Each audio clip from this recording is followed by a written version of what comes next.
Welcome to the European Team Championship Super League, coming to you from this wonderful Polish city of Bydgoszcz. As you can see, this is a bright and beautiful Friday evening. We're on day one of 3 days here in Poland at the Krakowski Stadium, otherwise known, and you'll probably hear me saying it for ease, the Zawisza Stadium here in the north of Bydgoszcz. Well, Bydgoszcz has hosted many sporting events, particularly athletics events, over the course of the last 2 or 3 decades.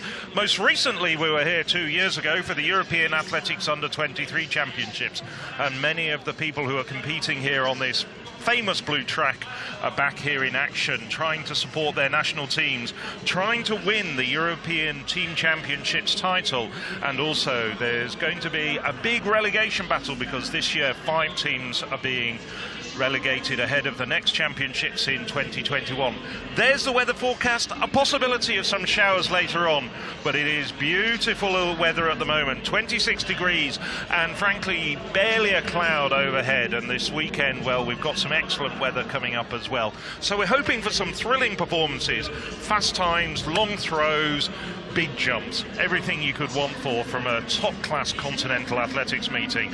And the very first title bid to be decided, there's going to be 40 events contributing points, which we'll go through over the course of the next 3 hours, is going to be the women's discus. Alongside me, I have my co-commentator. You've heard her before, Michelle Samet. Good afternoon, Michelle. Hello, nice to be back. Yes, and always welcome. Well, I'll take everybody through the discus in the meantime, and we've got plenty of time to talk about it. But what are you looking forward to over the course of this weekend? And I know you're looking forward in particular, given your particular interest, looking at Germany, the reigning champions. I was going to say, I mean, of course, I've been doing what everyone's been doing and adding up the points, but actually I've left other people adding up the points. But it's going to be a very tight battle between us, of course, the Germans, and the hosts, the Polish team, because the Poles really have brought the best of the best here, because they really want to get their title back from the Germans. Well, it's going to be a German favourite who takes part in this very first event, Claudine Witter. Well, she's thrown 66-64 this year. She leads the European rankings, throwing even better than the renowned Sandra Perkovic, who's going to actually be throwing in the second league, which are in Varsity. Indeed, we have 4 leagues going on almost simultaneously. This is Natalia Semenova, the Ukraine thrower. Well, interestingly, she was here when the European Cup, when it was in its former format, was here back in 2004. 37 years of age, not quite throwing at her best. This is one woman who's quite impressive, Davia Suko, World Student Games champion. Eliska Stankova from the Czech Republic, 7 times Czech champion. Just seeing there Claudia Witter. Well, the European leader, she should be in excellent form. Milena Robert-Michon, again 40 years of age, somebody who competed here in 2004, and Robert-Michon, the defending champion in this particular event. Kirsty Law, well, multiple Scottish champion, the 32-year-old from Great Britain, Northern Ireland. Vanessa Kamga, well, on one of the previous European Athletics under live streams, she was in action at the European Under-23 Championships, just missing out on a medal. Finland's Salla Siponen, 3 times the Finnish champion. Kristel Tanner, one of the youngest competitors in this field at 22 years of age. And a big cheer for the host nations, Daria Zabowska, 2017 European Under-23 silver medalist. Greece, well, they've got a great battle to actually stay in this top flight of team competition. But we have Aristola Angastopoulou, and 12th thrower to be presented to the crowd is Jun Quintana of Spain, Spanish champion 2 years ago. And we can see there already on the track, the 4 hurdles are being set up as well. So that's first up once these ladies get underway. Yeah, so it's going to be Semenova, the first athlete in action here across these 3 days of competition. Semenova, quite an illustrious record. She was actually the European junior champion, as it was back in 2001, so she's been competing at an international level for almost 2 decades. Well, the wind conditions here, there is a slight breeze.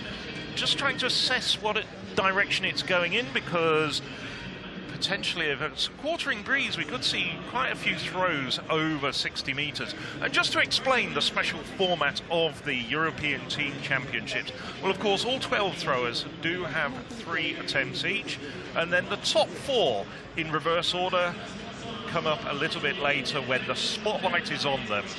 And it's 12 points for the winner of each individual event, 11, 10, 9 and so on.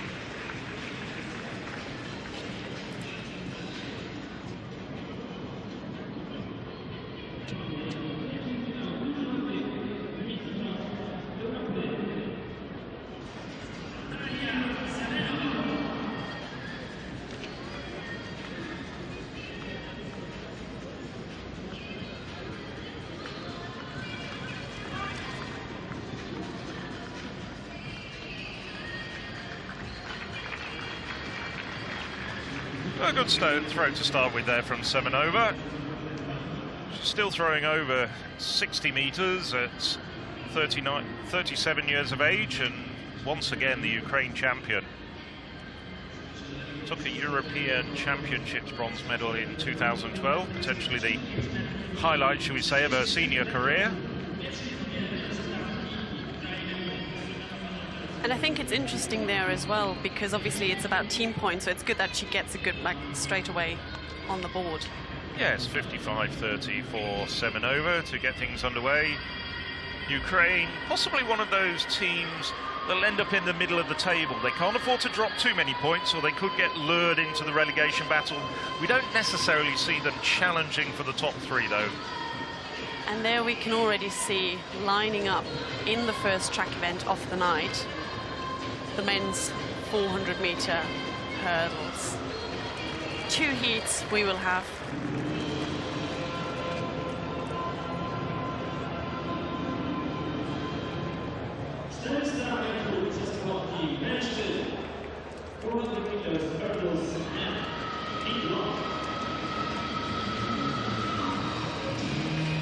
There we are on the outside lane, in lane 7 for Spain, Sergio Fernandez, Spanish record holder, won a European silver medal in Amsterdam. For Ukraine, Denis Nechiporenko, 29 years of age. For Switzerland, Danny Brandt, former European under-23 silver medalist. And there we have for Great Britain and Northern Ireland, Chris Mcallister in lane 4. In lane 3 for France, Ludwig Veillon. Finished 4th last year in Berlin at the European Championships. And in lane 2, Alessandro Sibilio, who is a very accomplished relay runner for the Italians.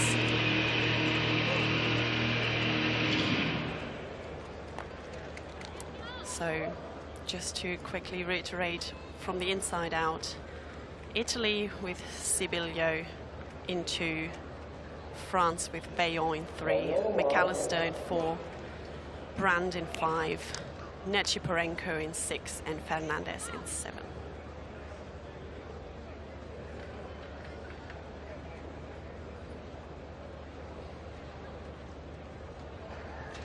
This is the first of 2 set heats, with the final taking place tomorrow. 3 fastest will go through, plus the 2 fastest combined from the 2 heats. There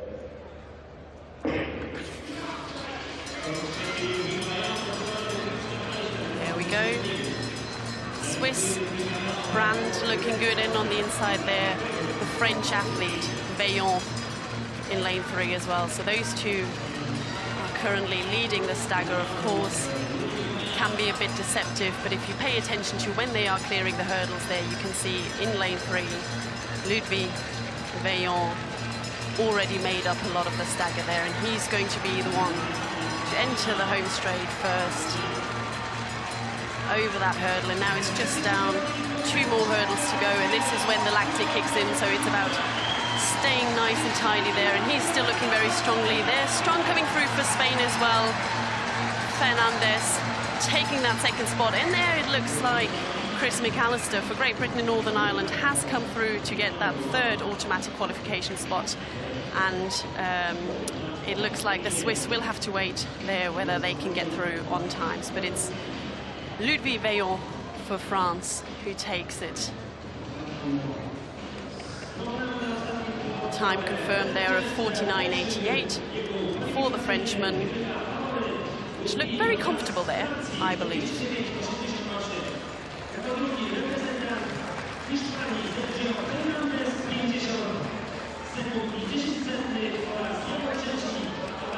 So a recap of the race. We see here Veillon and Brand starting very quickly. Veillon hurdling very cleanly. Only second at the French Championships just a few weeks ago, but clearly rounding into form. Looks as though he's going to be Doha bound. Pick it up. Coming off the last bend, the 8th hurdle, and Veillon at this stage up on the shoulder of Brand, 2 lanes on his inside. Striding away over the final 50 metres. Veillon not far outside of his season's best, so a good run for Veillon. Possibly go into tomorrow's final looking to improve on his 49.35 recently. Just clipping a couple of hurdles over the second half of the race, but comes through very strongly to put down a very good marker for the final. And I was really impressed with Sergio Fernandez there in second, how he came through. If you look where he is there at this point, and then looked really comfortable there at the end as he clears that last barrier, looks across and sees he's actually doing pretty all right and secures that second automatic qualifier. Yes, Fernandez not quite in the same form that took him to a European Championship silver medal back in 2016, but still running comfortably at around the 50-second mark. Hasn't actually run that much this year as well, only 3 races for him, and given it's fairly late in the season already. He has had a number of injury problems last year, really struggled to show his best form last year. So we're looking at Kirsty Law going into the discus circle, the Briton. Just to recap, we're skipping forward a few throws, but Robert Michon of France just thrown over to 60 metres to take the lead at this very early stage in the competition. 60.61 for the Frenchwoman. And 3 metres better than Law's ever thrown in her life. Tidy throw, just edging inside the sector. So Law gets a white flag. Looks as though it's pretty close to her personal best. Law, well, going back to 2012, 57.79 to her name. 57.66 just a little bit earlier this season.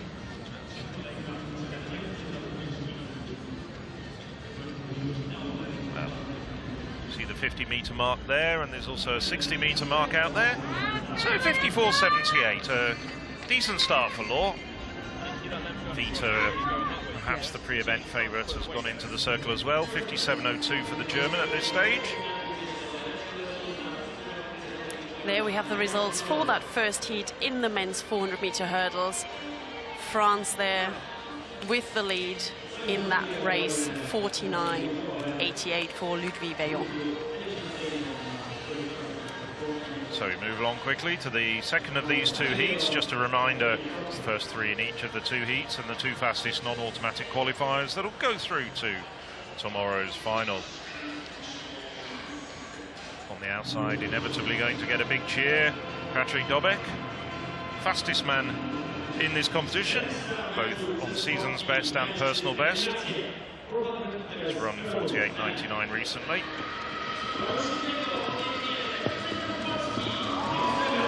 Dobek has made a good number of finals without ever really taking one of the top prizes, other than being the European Under-23 winner back in 2015. Finnish record holder Oskari Moro added to his list of national titles last month. Hampus Vidlund, number 2 Swede this year. Seeing Carl Bengtström run in the flat 400 metres.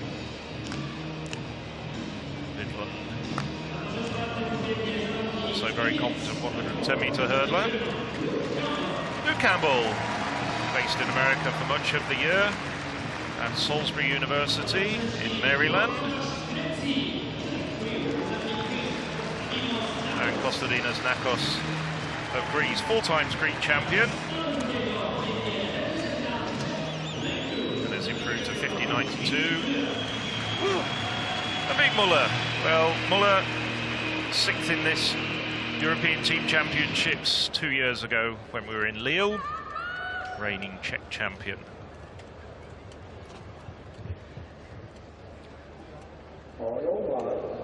So just lanes 2 to 7 being used, and from the inside it's Muller, Czech Republic, Nakos, Greece, Campbell, Germany, Vidlund, Sweden, Morrow, Finland, and Dobek of Poland.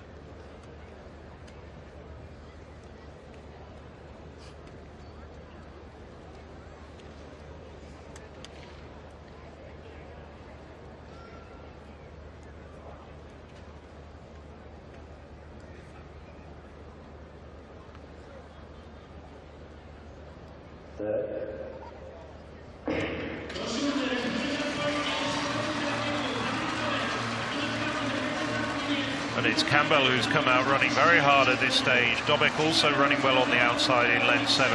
But Campbell eating up the ground around the first bend and really starting to motor along the back straight.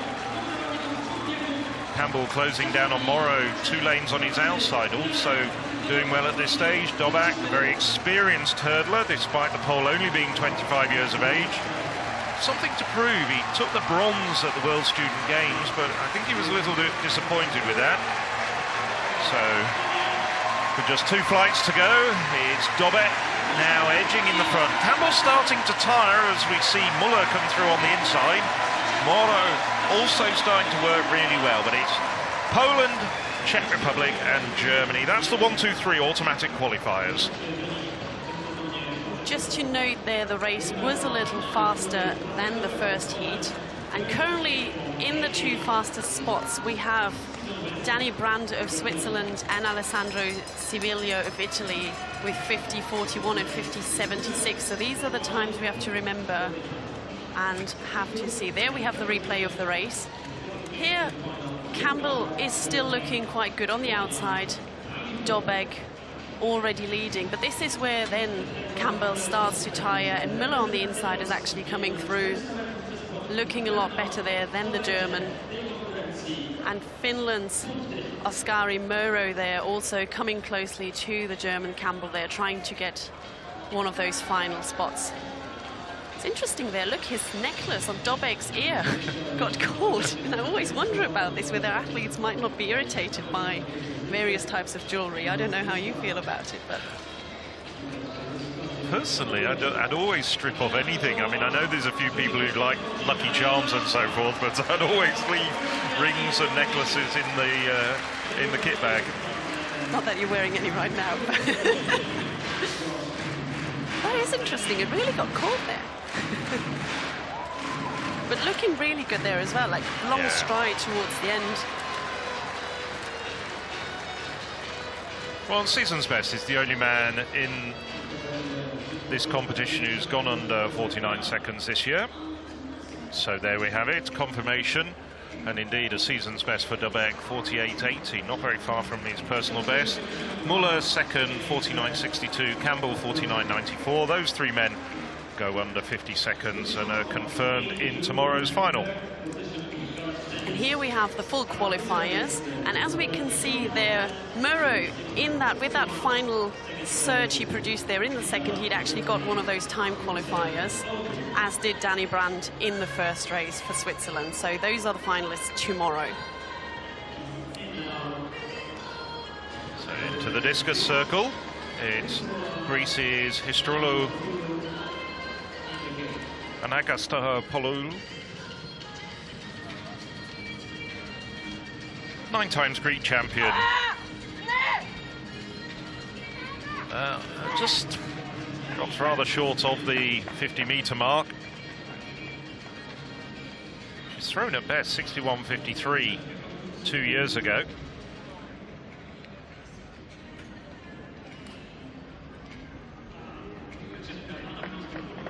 be a bit disappointed with that. You can see the grimace on her face. Well, 56.80, a bit better than it looked.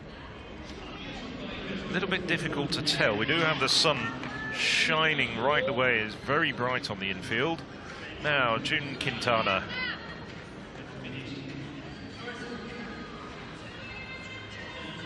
Normally we'd be expecting to see the Spanish #1 in there, Sandra Asensio, but Quintana being brought in. Quick across the circle, just under 50 meters there, so should be looking to improve on that as she brings the first round to the close.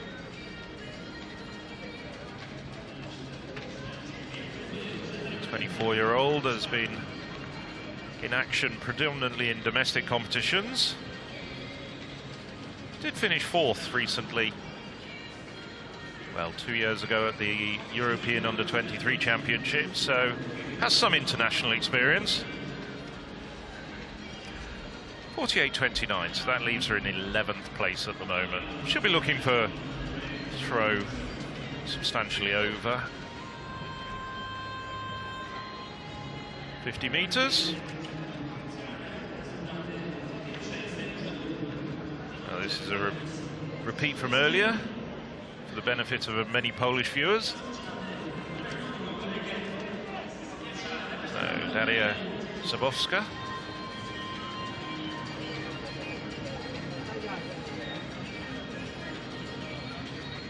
Dropping down midway between those 50 and 60 meter lines that are marked out, and there you can see 56.82. This first round still being led by Melina Michero, Robert Michon, with that throw of 60.61. And we can already see there the women's 4 hurdlers are lining up, action rolling in thick and fast. A lot of heats taking place tonight in the sprints, and this is the first heat of this women's 400 meter hurdles. 2 names there maybe to point out, and we'll take a closer look at them in a minute. Is in lane 2 Zuzana Hejnová, 2-time world champion for the Czech Republic, and then in lane 5 Megan Beasley for Great Britain and Northern Ireland. Of course, Ailey Doyle has won this title 3 times, but she's just announced this week she's pregnant and is expecting a baby in January. So great to see that Megan, who had such a fantastic year last year at the European Championships in Berlin and won a medal there, get the call up for this. Here's the lineup. Czech Republic on the inside with Zuzana Hejnová, Joanna Lienkiewicz for Poland, Anna Kiafa, Megan Beasley, Aurélie Chaboudet and Hanna Palmqvist, but I'm sure we'll get the full race introductions very shortly. And the angle you can see there is actually a camera we can see from our commentator position quite well, that goes across the entire field. Here we have in lane 7 for Sweden, Hanna Palmqvist, 23 years old.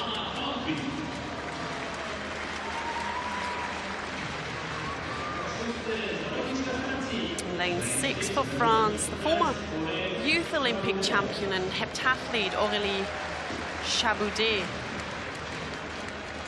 In lane 5, Megan Beasley for Great Britain and Northern Ireland, already mentioned. Won a bronze medal in Berlin last year at the European Championships. In lane 4 for Greece, Anna Kiafa, reigning Greek champion. They've just had their national championships not very long ago. For Poland, in lane 3, Joanna Lienkiewicz won silver in 2016 in Amsterdam at the European Championships. And on the inside, in lane 2, was initially down for the 400 flat, and there's been a last-minute change or a swap with Lada Vondrova, making sure that they will secure maximum points, hopefully, in this event. Zuzana Hejnová for the Czech Republic. So quickly, from the inside out, Hejnová, Czech Republic, Lienkiewicz, Poland, Kiafa, Greece, Beasley, Great Britain, Chaboudet, France, and Palmqvist, Sweden.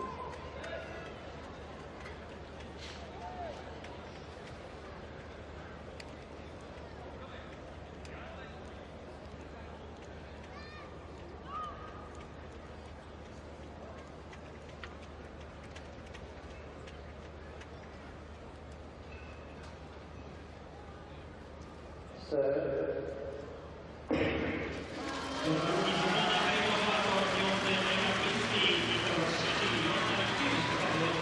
Beasley already looking good in lane 5. Made up quite some ground. Javelin Svinka of Poland also looking good. But Beasley looking really strong there as she's overtaken 2 women from France and Sweden on the outside.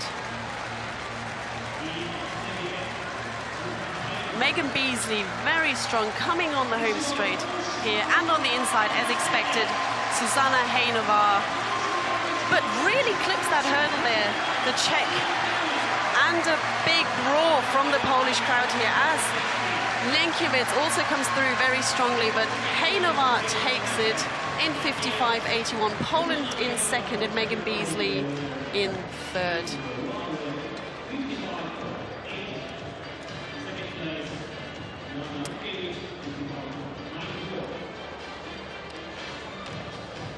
Well, not too much problem there for Zuzana Hejnová, as you'd expect from a 2-time world champion. The Czech really stamping her authority in this race and still keeping plenty in reserve for Sunday's final. Hejnová leads the European rankings with 54.11 from a run in Lausanne at the IAAF Grand Prix meeting.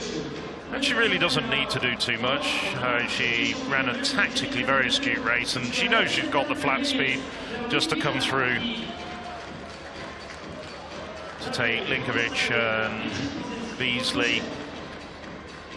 I think the margin of victory there was very deceptive. I think that looks like a much more confident run than you might imagine.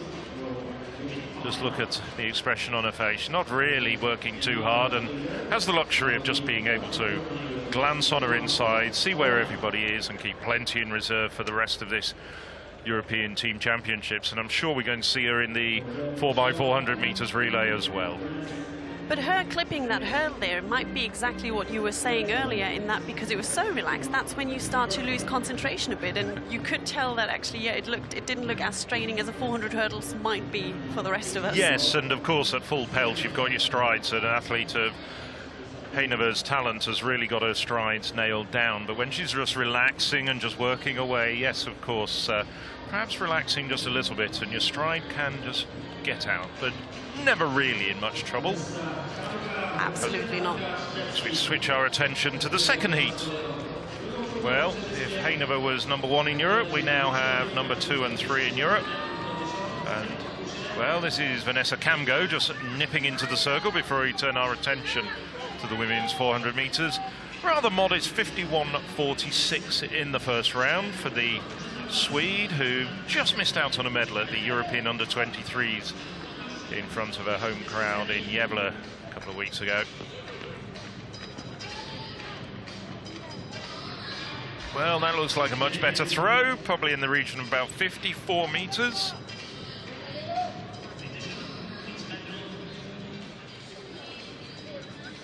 Kamgo, one of the rising talents of European throwing.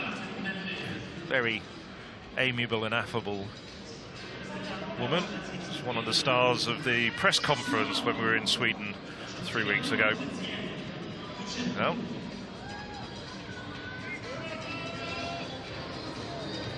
Kamgo, well, wasn't quite as far as, it's perhaps a little bit deceptive, 51.46. There we have the results of that first heat. Hejnová with 55.80. And the places to watch are the ones in 4th and 5th, because they will be fighting for the qualifying spots for the final with the ladies in the second heat.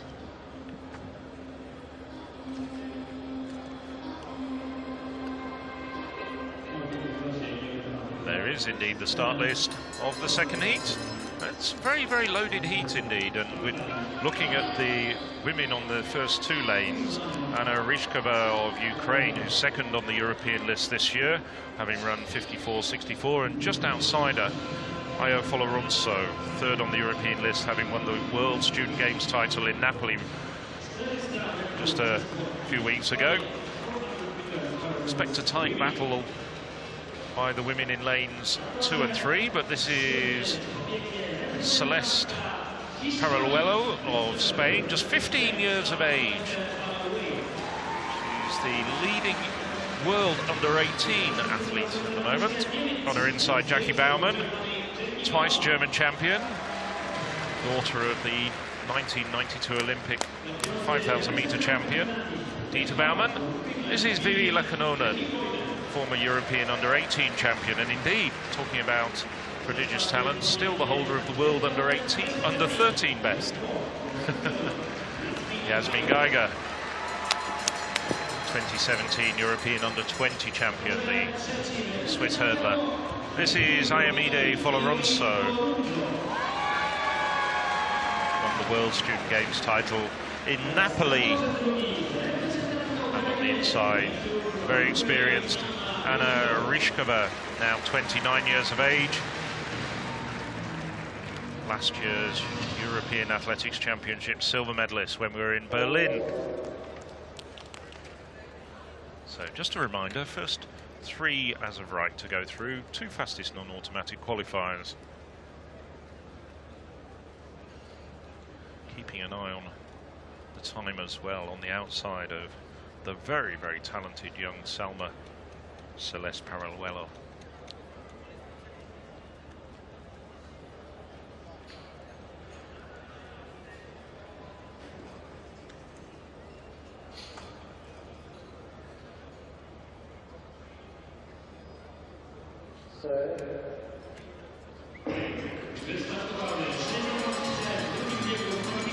Well, it's Foloronso in lane 1, who's probably out the quickest. Also Ryšková in lane 2. Well, after a sluggish start coming out of the blocks, Ryšková's really started fighting. Baumann also doing well at this stage on the outside in lane 6, up on the shoulder of Celeste Paraluelo. And now Paraluelo out on the outside, starting to fight back. Foloronso on the inside in lane 3, and Ryšková also doing well at this stage as they come into the home straight. And it's Foloronso who's just got a slight lead over Baumann. But Ryšková now starting to really work hard. This is an entertaining battle down the home straight between the Ukrainian and the Italian. And Jasmin Geiger, as Baumann goes backwards, the Swiss athlete Jasmin Geiger comes through to take 3rd.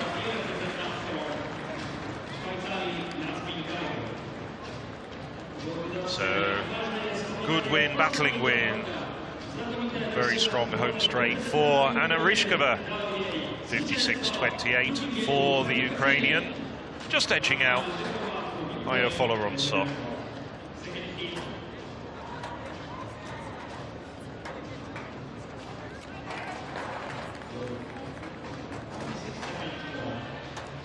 There we have the replay, and you can see there Foloronso still in the lead at that point, but this is now the hurdle where the Ukrainian Ryšková is coming through, and with a long stride, just holding off Foloronso there, the World University champion. And Baumann really, as Phil already said, going backwards there.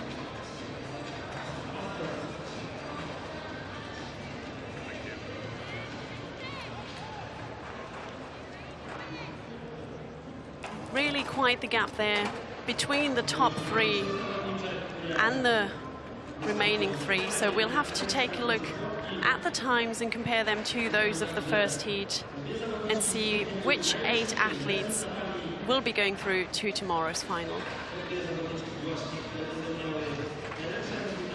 Foloronso, she's already had a lot of races under her belt this year, the medical student. Quite a character, quite very popular in the Italian team. So I'm really looking forward to this final on Sunday between Hejnova, Rybakova and Foloronso. There we have confirmation of this heat. First 3 home was Ryšková, Foloronso and Geiger, as you saw. All 3 women under 57 seconds. Baumann just tiring rather badly down the home straight, finishing a rather distant 4th. Just wait for confirmation of who will accompany The first three home in the two heats as the two non-automatic qualifiers. There we have Chabodet and Palmquist from the first heat. France and Sweden go forward, but really this is going to look like a battle royal between Heineva, Linkovic, Ryšková and Folorunso. Megan Beasley, well, she had a good run in the first of these two heats, but I do fancy there's plenty left in the tank for Ryšková and Folorunso. Interesting, interesting. Should we bet? Get back to that on Sunday. Take notes now. We'll put a couple of zlotys on the table each. And we're now back in the discus circle with the European leader, Claudia Vita. Well, a rather modest throw, just over 57 metres to start, as we're in second place at the moment. Well, they're marking that.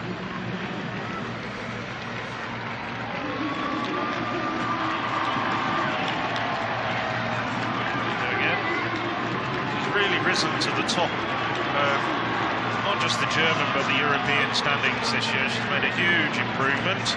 But only finished 5th at the German Championships last week, which was interesting because a lot of the top names seem to be struggling in the discus, and she's clearly one of those. So 61.09, so she takes the lead. With her second round effort. Yes, you're right. But Germans, I mean, it's so stacked. If you look down the European rankings at the moment with the likes of Nadine Muller and Julia, a whole bunch of very, very good, very talented German discus throwers. So there's Daisy Asuka. We were looking at Daisy Asuka going into the circle, but in fact that's Eliška Stankova.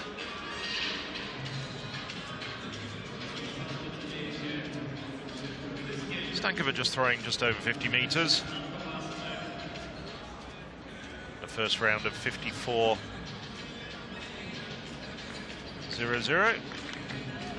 Bring you up to date, Asuka had a foul. The throw you saw of 61.09 was in fact recorded from earlier. So we're now in the third round.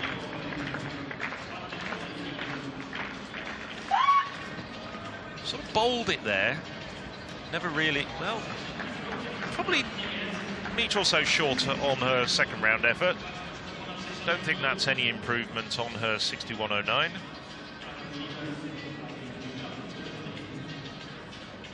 the World Student Games silver medal in Napoli. We were talking about Folorunso of Italy in the hurdles. Well, this is another medalist from Napoli. 59.94. Well, she'll certainly progress for one more throw, but still leads the way with that second round effort. And here we see the men's 100-metre sprinters getting ready. We've already had a handful of B races earlier for those athletes that are down in either the 200 metres or the relay, so they get some runs in. But here is now the main heat, and we can see the lineup: Ukraine, Greece, Spain, Sweden, France and the Czech Republic in this first heat. And again, as in the 400-metre hurdles, we will have the 3 fastest from each heat plus the 2 fastest time qualifiers going through to tomorrow's final. Maybe just quickly worth mentioning, earlier in one of the B races, Christophe Lemaitre won the men's race in 10:31, but now focusing on these qualifying heats. In lane 2 there we can see for the Ukraine, Alexander Sokolov on the Ukrainian indoor title, over 60 meters this year, just 21 years young. In lane 3, Konstantinos Tsikos for Greece, who's a finalist at this year's European Indoor Championships in Glasgow. And next to him, who I'd like to call the Kim Collins of Europe, 39 years of age, Angel David Rodriguez for Spain. And while I mention his age at 39, next to him this man, Henrik Larsson of Sweden, just 19 years of age and won the European Under-23 title. Lane 6, Jimmy Vico for France, co-holder of the European 100-meter record. And on the outside, the Czech record holder Jan Veleba.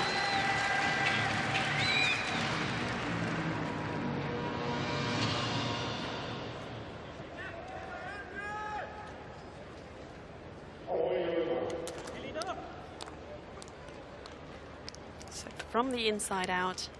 Sokolov, Ukraine, Sikos, Greece, Rodriguez, Spain, Larsson, Sweden, Vico, France, and Veleva, Czech Republic. 3 fastest automatically go through.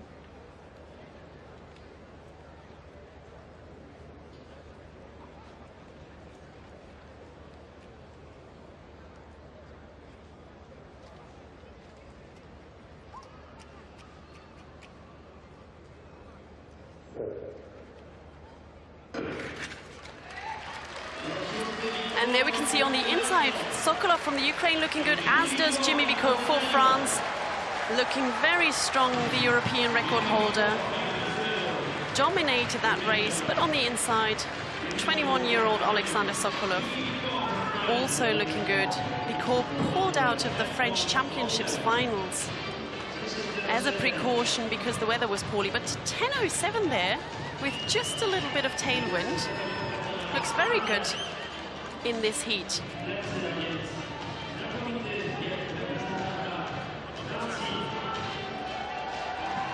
Not exactly the fastest start by Jimmy Vico, but he pickup from 30 meters was absolutely outstanding. Was able to relax over the final 5 to 10 meters, and he still came home in 10:07 unofficially, which is just 500ths away from his season's best. He's had all sorts of injuries over the course of the last year or two. But at his best, it's worth remembering, he's the co-holder of the European record at 9:86. And what was really nice there to see was that Angel Rodriguez was celebrating that 3rd point there, clinching his fist because it meant that he had the automatic qualifier spot for the Spaniards. As you can see there, season's best.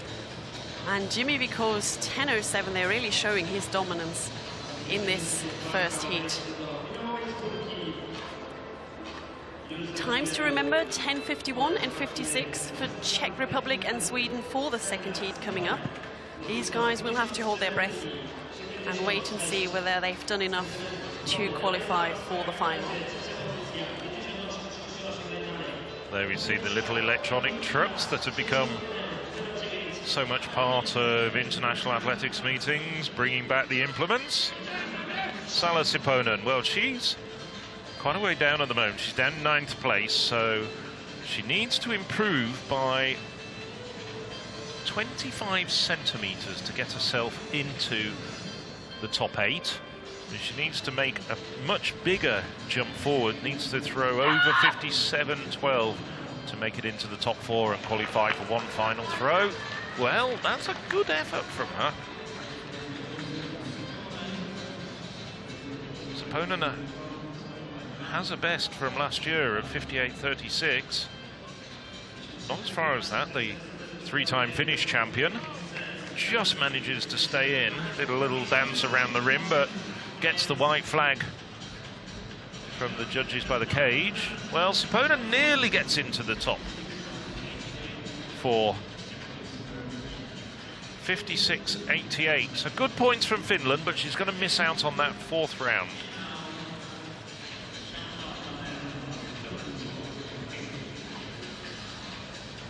There we can see sort of all 12 women doing the permutations. What's going to get them into the 4th round?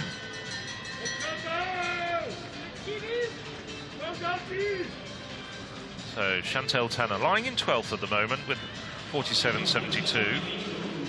The 2nd round effort. Tanner, 22 years of age, didn't make the final. Oh, and that's not going to improve her standing. So Tanner has to settle for 47.72, and Switzerland will just take 1 point from this particular event. The rest of the points still to be decided. It's of course Switzerland's first time in the Super League, and they'll be very much fighting not to get relegated, but of course up against some very big nations here. Yes, so now Daria Zabowska. Zabowska lying in 3rd at the moment. Through 58.38 in the last round. Just 2 throws to come after her. That's a very long throw indeed. That's there or thereabouts compared to a second round effort. Quick across the circle. Rangy thrower. Perhaps not one of the stronger throwers in this competition, but launches the implement from a long way back. Well, not quite an improvement, 57.50, but she still stays in third place, getting good points for the host nation. And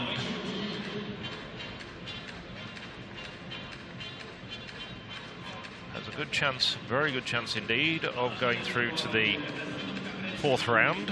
Just 4 throwers to go through and have a fourth effort. At the moment, Ristula Angonostopoulou is lying in fourth place. And just Quintana of Spain to come after her. So 57.12 from the last round for the many times Greek champion. Third in this competition. Well, might be a slight improvement, and certainly you can't fault her for willing it through the air. She's happy, you can tell. She thinks it's a good throw. Her season's best, 58.77. Bang Nostopoulou. And Greece, of course, also one of those nations who will be battling to stay in this Super League. Well, 58.92, a season's best for the Greek. Moves her up into third as well. Yes. So Quintana.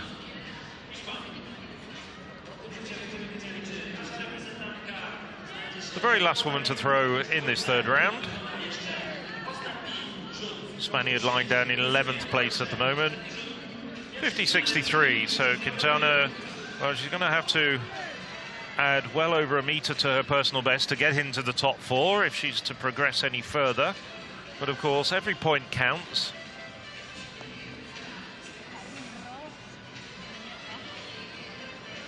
Well, that looks like a best effort of the competition, but I don't think it's going to move her up. 10th place at the moment is Kamga of Sweden, who we saw a little bit earlier. Kamga 53.32 in 10th place, so rueful look on the face there of Quintana.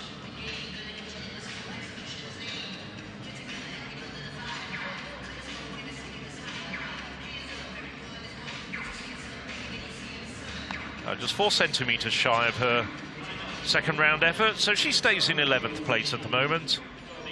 And the top 4 are decided, which will be Vita, Robert Michon, Angostopoulou and Zabowska. So this is the second round of the men's 100 metres.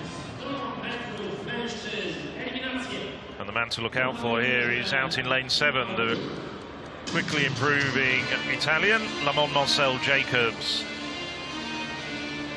having run a personal best of 10.03 recently, the Italian. This is the reigning German champion, though, Michael Pohl. On his outside, the familiar face of Harry Akanes Ariti, former world junior champion at this distance, 100 metres. Domingos Olszewski of Poland. Samuel Perula, well, in 2017 took medals at both this distance and the 200 metres at the European Under-20 Championships. Sylvain Chouard, Swiss Under-23 champion last year, and the man I mentioned, Lamont Marcel Jacobs, ran that 10.03 in Padua recently. 4th on the European list this year.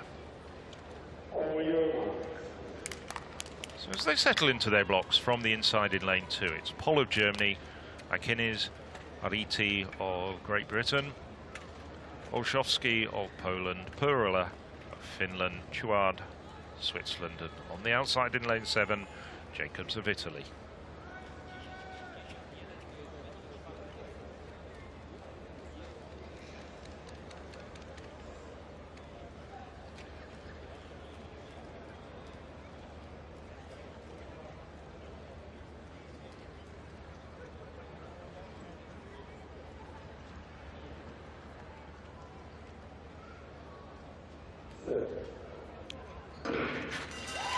Well, Jacobs away very, very quickly indeed. So too is the pole in lane 4.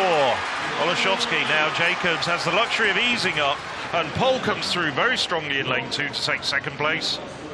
Just give you confirmation of who got the third automatic qualifying spot, with Perla, the Finn, pulling up and just jogging his way across the line. Well, good run there from Jacobs. It's going to be a very intriguing battle between him and Jimmy Vicu. 10.09 for the Italian. But quite a bit more wind in that one. The first one was plus 0.5 and now this one was plus 1.6. But as we could see there, both the Pole and the Italian coming out very strongly, and on the inside, Michael Paul, the German champion, holding on strongly, with Harry Akinis-Ariti, the team captain for the British team, making sure that his team gets the spot in the final. Yes, it wasn't a particularly good run really from the Briton, although he did take third. I mean, he's coming into this competition with a 10.11 clocking to his name, so he was the second fastest in his field. Had a lot of ground to make up over the second half of the race. There we have it. So indeed, it's Jacobs of Italy taking the plaudits in that second heat at 10.09, followed home by Pol of Germany and Akinis-Ariti of Great Britain. And there we have the confirmation for the finalists, and we can see the Pole, Oslewski, from that second heat made sure that he went through with 10.37, and then Jan Veleba from the first heat for the Czech Republic also gets a time qualifier spot. Quite looking forward to that final between Bicot and Jacobs. We switch back to the field. Confirmation of the current standings going into the fourth and final throw, with Germany, France, Greece and Poland represented in that last round. Claudine Witte leading the way with that throw well over 61 metres. She has a very good chance of getting the defending champions off to a very good start here in Bydgoszcz. 12 points for first place.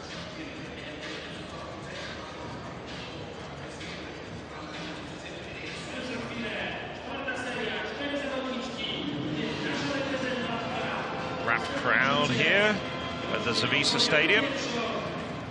And always very patriotic. You can see flags. We can see from where we are sitting plenty of Polish red hats and t-shirts, scarves. And I can also see a very large Swiss contingent behind the 100-meter start, and I'm sure they'll be there cheering on. Well, you were talking yesterday to Majinga Kambunche, and there's a huge enthusiasm for this competition with the Swiss. Let's just switch back though to the discus circle. Daria Zabowska, fourth place at the moment, looking to improve.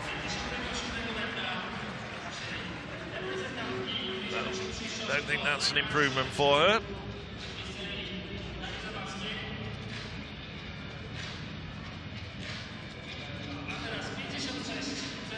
.58.38. The naked eye, that doesn't really look as though it's getting to the 58-meter mark. I think she knows it as well. You saw the disappointment on her face as she came out of the circle. No, 56.80, so 9 points for Poland. Good points nevertheless. And a very consistent series there from her. 56, 58, 57 and 56. Another woman with a consistent series to her name. It's actually exactly the same in terms of meters. Ristela Anaxtopoulos, the Greek. Possibly the noisiest woman in the discus competition. Now that's a big throw from the Greek. She set a season's best with a third round effort of 58.92. That looks as though it might even be a little bit better.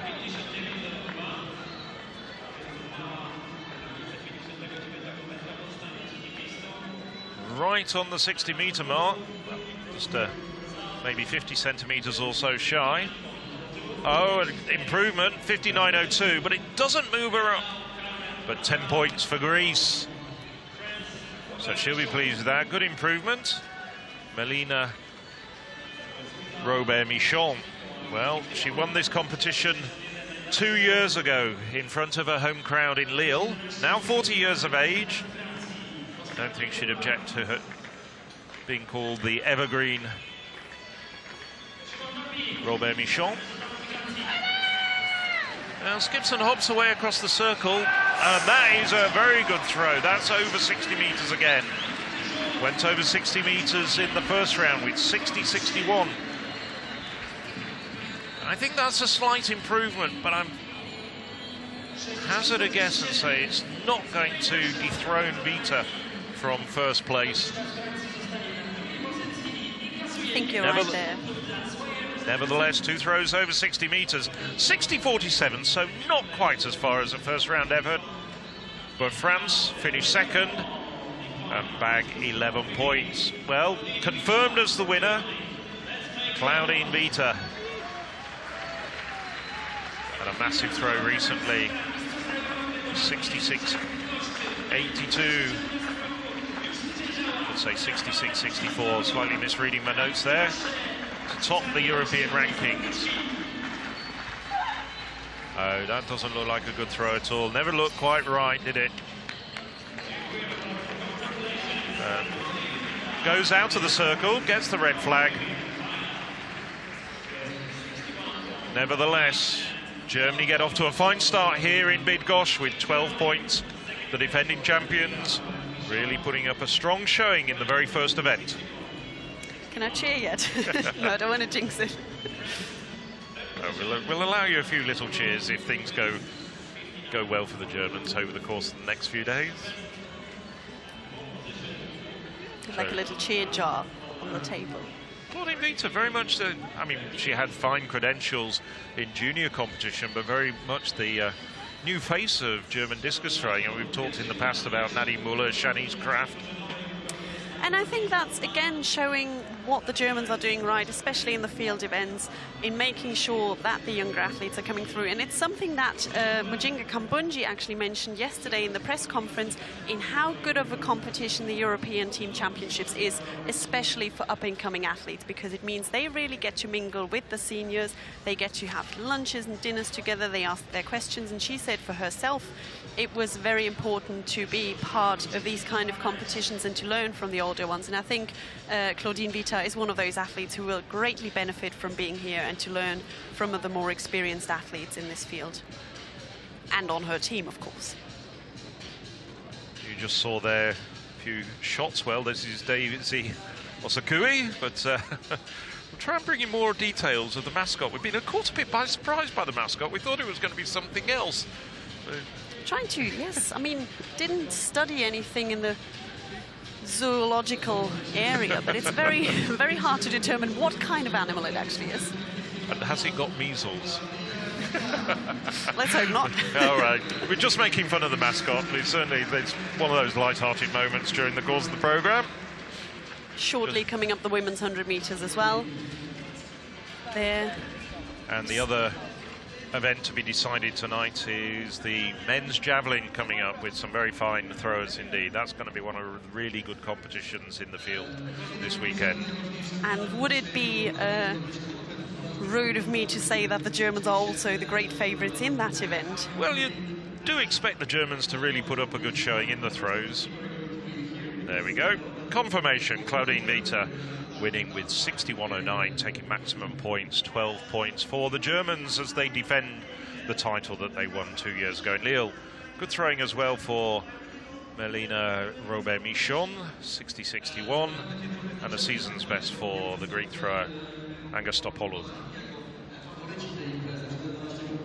Just keeping an eye on the flags on the far end of the stadium, and actually it looks like the wind might have died down a little, so almost perfect conditions here. There isn't much of a breeze, at least up here on the tribune. The sun's still out and the crowd is filling up nicely as well, so really good conditions on this first night that sees a lot of heats in the track events. As we take a look at the first heat in the women's 100 meters, there you can see Great Britain and Northern Ireland, Ukraine, Italy, Czech Republic, Poland and Finland making up this first heat. And again, the first three in each heat will automatically go through with the 2 fastest time qualifiers also. And there we have a very big star in Poland, actually. Ewa Swoboda lining up in lane 6 there. We will get back to the lineup very shortly. But a very accomplished athlete, still only 22 years young. I feel like she's been around a lot longer, but has been very successful on this particular track. Won a European under 20 title here in Bydgoszcz, and of course very popular with the crowd. Let's take a look at the full lineup of this first heat of the women's 100 meters. In lane 2, Daryl Neater for Great Britain and Northern Ireland, has been part of a very successful British relay in the past in Rio and in London 2017. Lane 2, Victoria Radnikova, only 20 years young, so a very young field here, with Zeynep Dosso of Italy, only 19 years of age. Won the Italian title earlier this year. Klara Seidlova for the Czech Republic, Czech record holder over 60 meters. And here is Ewa Swoboda, a personal best of 11:12. Big crowd favorite here in Poland. And on the outside lane for Finland, Hanna-Maria Latvala, 18 times Finnish champion across sprint events, 31 years of age.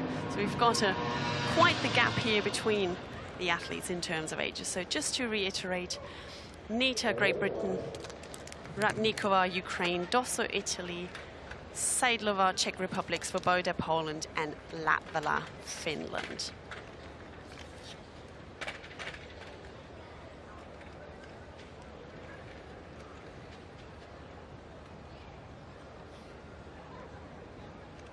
Swoboda, of course, already won 2 European titles this year, with the indoor title in Glasgow and the under-23 title just a few weeks ago in Javelin.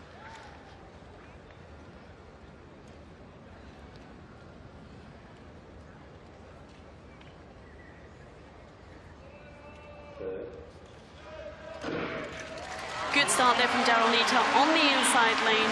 Got out really strongly.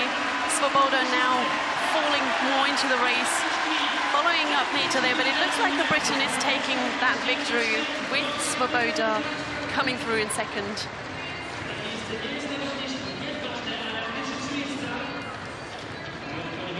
.11.19 confirmed there, and as we can see, yes, the wind has died down a little from that previous men's heat as the athletes are re-watching the race on the board.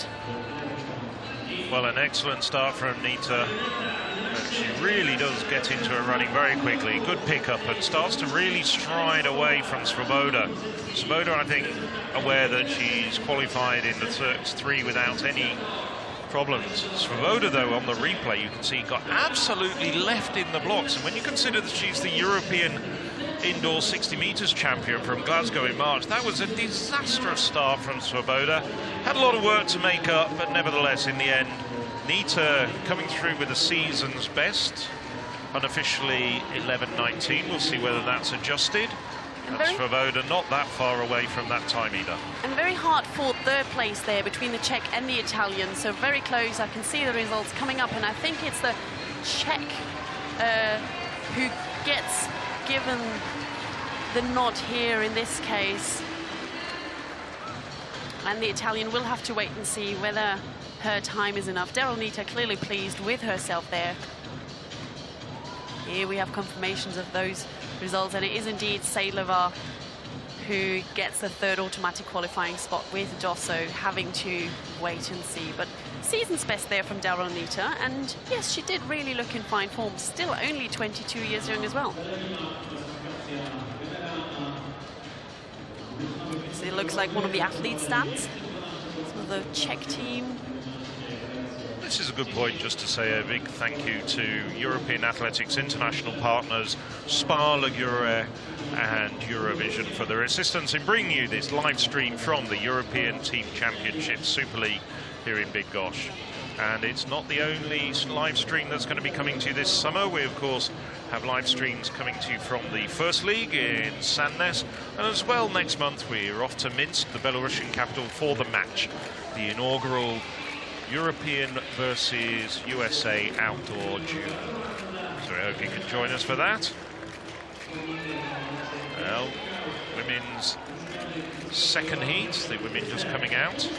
And as we are waiting for them to get ready, you mentioned the match there. In this competition, of course, is an important part in the qualifying process for the match, because the winners of the event here will automatically get invited, and then we're going down further the list, and the top 4 athletes in the European standings will also get invited to the match against the USA. Cameraman just picking out Maria Vicente of the Spanish team there in the crowd. The very, very prodigiously talented, now European under-20 heptathlon champion. I think she's doing the long jump this weekend. And speaking of the Spanish team, I actually bumped into Ruth Beitia just behind the commentary stand, and I think she's here as one of the coaches for the Spanish team. So it's nice to see that, as we mentioned, the youngsters really are learning from the more experienced, even retired athletes, and those accomplished athletes staying in the sport. Yes, Ruth, 2016 Olympic champion and a fine ambassador for the sport, and I'm sure she'll be watching Jael Basawi, who's in lane 2 here, although the favourite has to be, well, it's between France and Switzerland. Carol Zahi, Frenchwoman, 11:01 last year, 11:23 this year, and the rising Swiss talent of Salome Cora.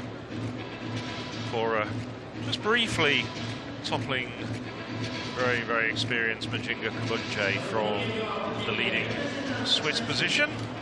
On the inside in lane 2, we have Daniela Busk of Sweden. Busk, perhaps one of the slower competitors in this competition.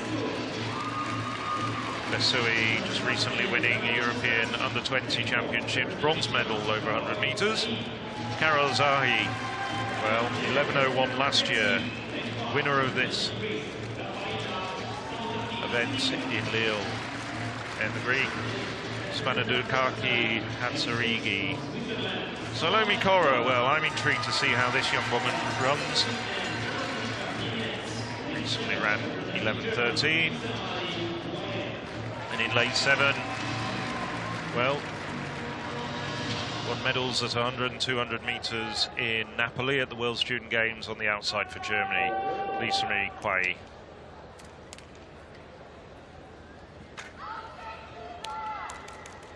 So as they settle into their blocks,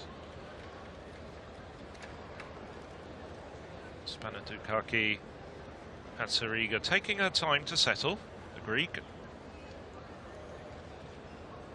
Second at last year's Mediterranean Games. From the inside, Busk, Sweden, Betsui, Spain, Zahi, France, Spanadukaki Hatsarigi, Greece, Cora, Switzerland, and Quay on the outside for Germany in lane 7. But Cora has a good start, so too does the Greeks. Never, this halfway point, it's Zahi now really starting to get into her running. Zahi looking very, very accomplished indeed. Season's best of 11:21 unofficially for the Freshwoman. Pulls it on over the second half of the race. Spanadukaki Hatsarigi doing well to come through in second. Time adjusted to 11:20 for Zahi. And there we can see Zahi really getting out of the block really well next to Besute of Spain. Really found her way into that. And on the outside you can see the German Lisa Marie Quay also coming through strongly. Don't think she's done enough there to keep up with the Greek and the Spaniard.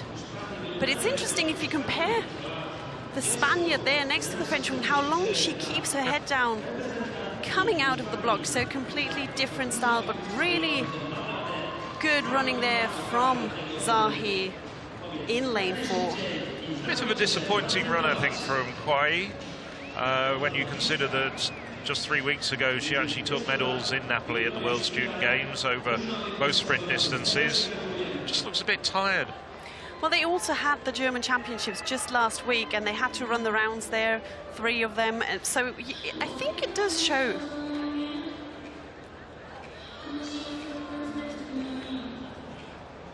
Very composed there from Zahi. Very accomplished run from the Frenchwoman. Gets herself nicely through to the final.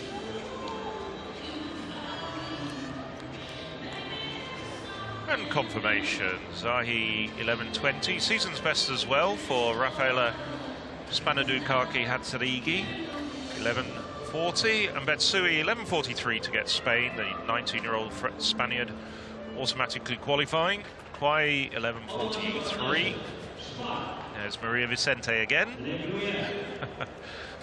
Cameron's found her and he's not going to let her go.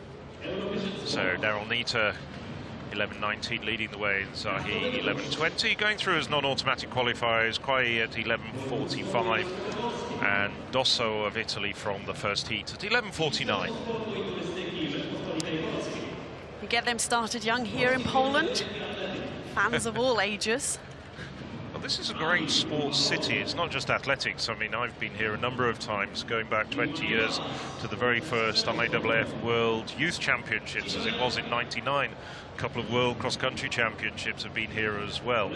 But it's renowned for its basketball teams, its speedway, and particularly its canoeing and rowing, because the city is at the junction of the Breda and Vistula rivers, and they've got this newly cleaned out Bydgoszcz canal as well, so very much a sporting environment here in Bydgoszcz. And one of the volunteers on the way back from the airport was actually telling me that Bydgoszcz, of course, is very much in competition with Torun, another great Polish athletics host, in terms of which is the better city, and said one of the things that Bydgoszcz is very proud of is the fact that they have 2 rivers, whereas Torun only has 1, but apparently Torun has more bridges, so we'll get counting on that. Well, Torun's also got a very fine indoor stadium, and we go there in 2 years' time for the European Athletics Indoor Championships in 2021. I'm glad you got my hint there. As we can see, we're moving back to the 400-meter start, where the men's 400-meter heats will take place very shortly. We've got Ray for Italy, Schneider for Germany, Papas for Greece, Sadie for France, Omelko for Poland, and Envald for Finland. But we'll go through them very shortly as we introduce them properly. We can see David Ray there with his 44.77, set an Italian record this year. Actually bettered it twice. First ran an Italian record in Geneva and then bettered it again at La Chaux-de-Fonds. Went sub 45, so he is the fastest in terms of season's best in this field. Actually comes from a downhill skiing slalom background and used to do sprinting just to stay fit, and then had a few accidents, got injured, and ended up staying in this sport. And look where he is now, the 26-year-old. There we have Schneider for Germany, who's in lane 3. I can't quite tell who this is. Could be the Frenchman, but let's go through the field here.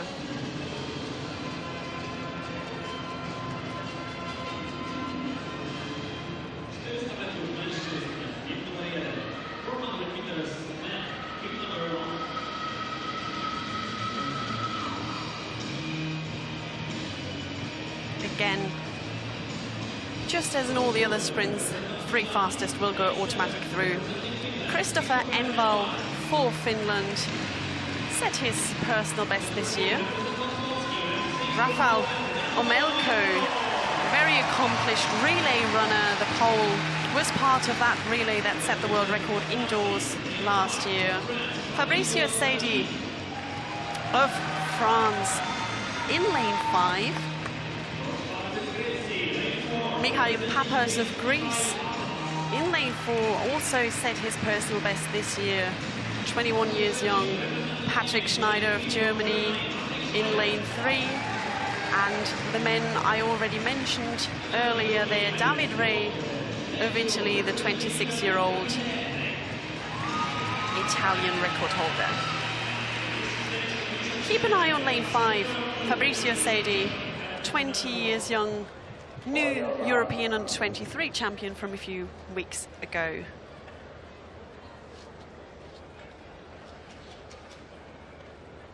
From the inside out, Ray, Italy, Schneider, Germany, Papas, Greece, Sedi, France, Omelko, Poland, and Enval, Finland.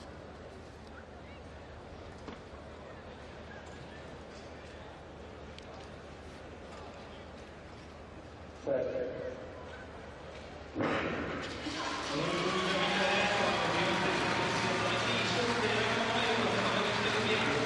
Ray looking good there, going out strong alongside him. Schneider's also not looking bad. They've already made up way on the Greekman, but then also Omelko there on the outside in lane 6, looking very good. So it's right on the inside, Ray for Italy and Omelko for Poland. Also looking strong is Sedi, the young Frenchman, reigning European under-23 champion, and the crowd is roaring on Rafael Omelko, but it's David Ray who's leading on the home straight now, the Italian record holder, holding on there. Very strong finish from the young Frenchman. Fabrizio Sedi there, coming through in second, and third automatic qualifier goes to Rafael Omelko of Poland. Winning time 45.86 confirmed for David Ray, and he'll be very pleased with that.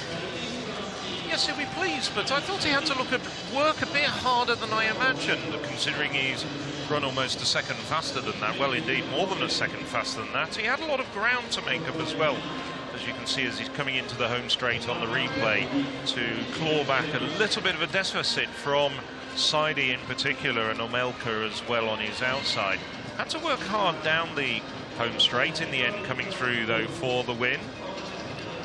I think that was a bit of a deception, because he did actually look like he was coming on the home straight with a lead, but I think he's just looking across there. I wonder whether he was actually watching himself on the screen in front of him and then just looks across and makes sure that he has that spot automatically secure. The German Schneider, we'll have to wait and see, but he's really tying up there, as you can see, whereas the young Frenchman looks very comfortable there. It's a very long stride. Well, I was very impressed when I saw Sedi en route to winning the European under-23 title in Javelin 3 weeks ago. I mean, he really has a huge amount of talent, the Frenchman. I think the 400 meters is one of these events where, yes, you can do a lot with speed, but I think part of it is also experience and really knowing how to play your cards. So for him, 20 years young, he clearly has the speed. He seems to be looking strong at the end, and I'm quite intrigued to see what he can do once he gets the experience as well. This hasn't really been a vintage year for European 400 meter running, at least in the men's events. There we have the results confirmed. So 45.86 confirmed for Ray, and Patrick Schneider with 47 dead, and Papas for Greece with 47.47. We'll have to wait and see whether their times will be good enough to get them through to the final. Yeah, so just continuing on the theme of not being a vintage year for European 400 meter running, we've only had one man, and that's indeed David Ray, who's ever gone under 45 seconds this year, and it was in the very, very accommodating, shall we say, accommodating climate of Chaux de Fonds, the famous Swiss meeting, which is at altitude, certainly an assistance for fast times. But he had, of course, that 45.01 in Geneva as well, so he's been consistent in that regard. Has run quite a few races, but with regards to times, we obviously have to consider World Championships are still well over a month away. Yeah, about 6-7 weeks away, aren't they? And so a lot of these athletes have actually been preparing completely differently this year. They've planned out their seasons differently. We're seeing national championships are being held later. We've still got 4 more Diamond League meets to go. We have the match to go. And so fast times will come. Yes, and just following up that, as you look at the start list for the Heat 2 of this men's 400 metres, the winner of the competitions, the individual competitions here in Bydgoszcz, will get automatic selection to the match, which is a 4-a-side competition between Europe and the United States. The other places being filled by the European lists And the host nation Belarus get 10 automatic places, 10 guaranteed places. So on the outside of this second heat, Charles Devonte of Switzerland, the 2018 Swiss champion. On his inside, Oscar Husilas was in fine form last year, but has had a few injuries, minor injuries, at the start of this year. Carl Bengtström, who was so impressive over the barriers in Gävle, taking a very, very well-received gold medal over the 400 metres hurdles at the European Under-23s. Patrick Slorm of Czech Republic, 3 times Czech champion, he's in lane 4. Danilo Danielko just missed out on a medal a few weeks ago at the World Student Games, the Ukrainian, when he was in Napoli. And on the inside, the fastest man in this field on this season's form is the 34-year-old Dwayne Cowan. He's Lloyd Cowan, a very fine hurdler in the 80s and 90s, and now he's coach to many very good British athletes. I'm sure he's watching on at the moment. Cowan won the 400 metres at the European Team Championships in Lille 2 years ago.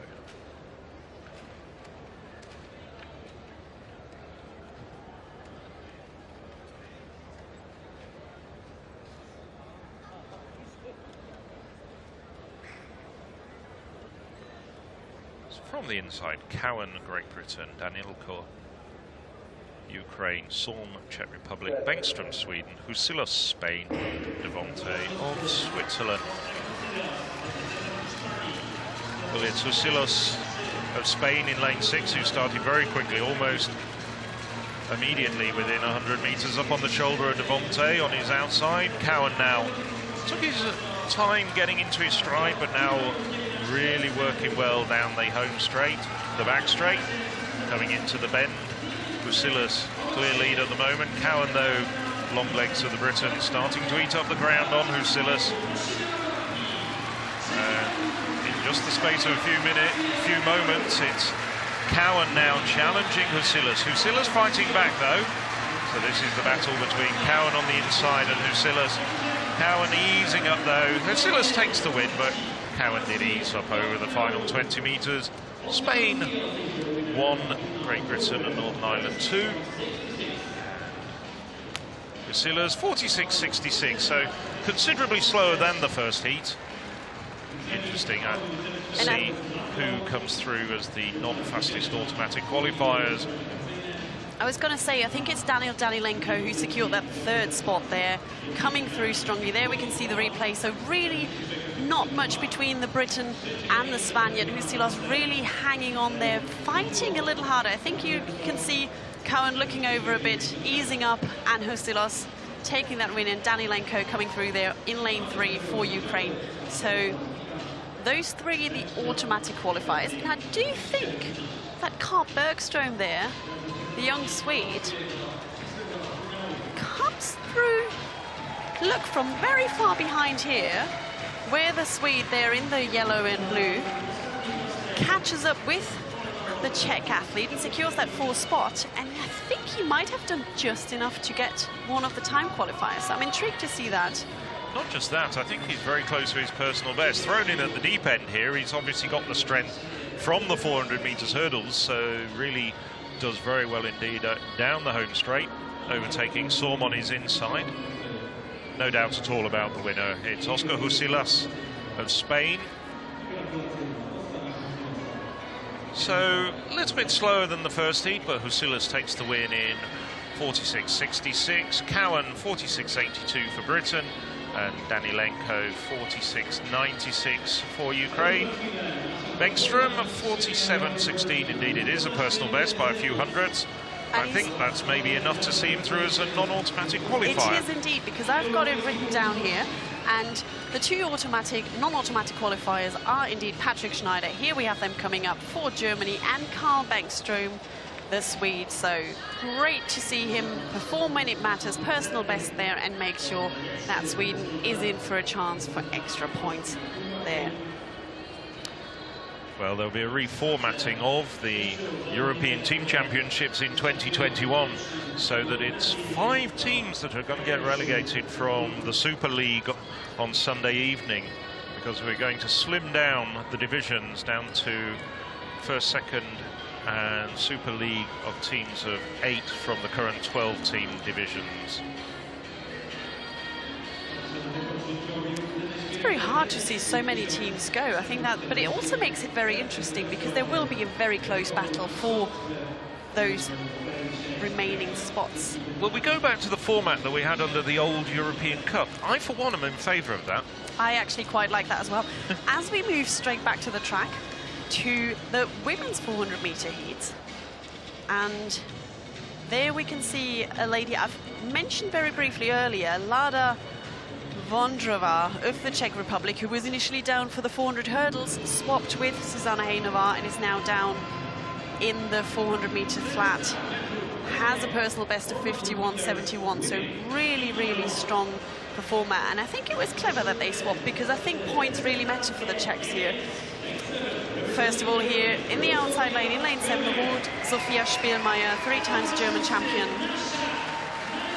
And a big roar here from the Polish crowd for the lady in lane 6, Justyna Świeciejczyk, last year's European champion, Maria Benedicta Cigbolu for Italy in lane 5, won a bronze with the relay in 2016. Amira Chokairi for Finland, a Finnish champion this year. And in lane 3 we have Lada Vondrova, who won Europeans under-23 silver just a few weeks ago at this event, and also did well over the hurdles. Auri Lorena Boquesa for Spain completes the field here in lane 2.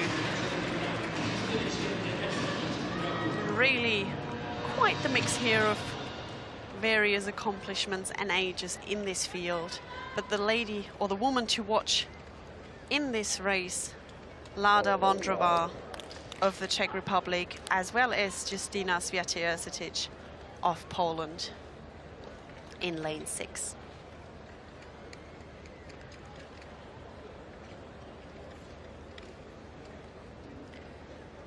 Boquesa for Spain on the inside, Vondrova, Czech Republic, Chokairi, Finland, Cigbolu, Italy, Świeciejczyk, Poland, and Spielmeier, Germany.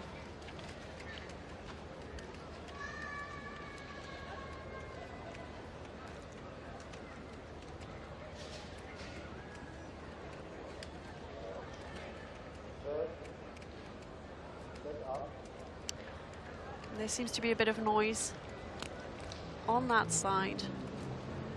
It doesn't look too busy on that side, but actually on the home straight and on the back straight, it has filled quite up nicely, considering there's only 2 finals tonight. I think that's pretty good.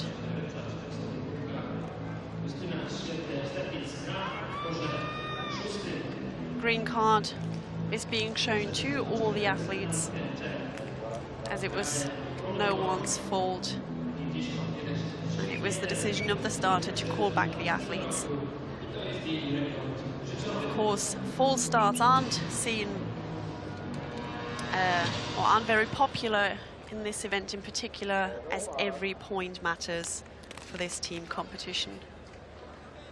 And the Polish team actually did suffer a bit from that in the last edition, because they did see a couple of their athletes, including Eva Svoboda in the 100 meters, disqualified last time round. So hopefully no false starts here. Quickly going through the lineup again: Boquesa, Spain; Vondrova, Czech Republic; Chokairi, Finland; Cigbolu, Italy; Świeciejczyk, Poland; and Spielmeier, Germany. Get a very fine, and we can see, interestingly, Cigbolu for Italy has already made up a bit of ground on Świeciejczyk on the outside, and of course on the inside Vondrova going very strongly, but of course Ercetic has a fantastic finish and has now realized that she has to kick a bit to keep Cigbolu off her case a little. But on the inside, Lada Vondra for the Czech Republic, looking very strong indeed. And it's those three women who are coming on the home straight first. Swiatek leading the field here for Poland, to the delight of the crowd, and she's looking very relaxed indeed. The pole really made up a lot of ground there on those last 100 meters. It's Chikbolu second for Italy and Lada Vondrova for the Czech Republic coming through in third. So those are the three automatic qualifiers in this first heat of the women's 400 meters. Time confirmed there for Justyna Swiatek, 52.32. Very comfortable running there from her, of course. Quite a bit off her personal best, but I mean, this was a very easy qualifying round for her.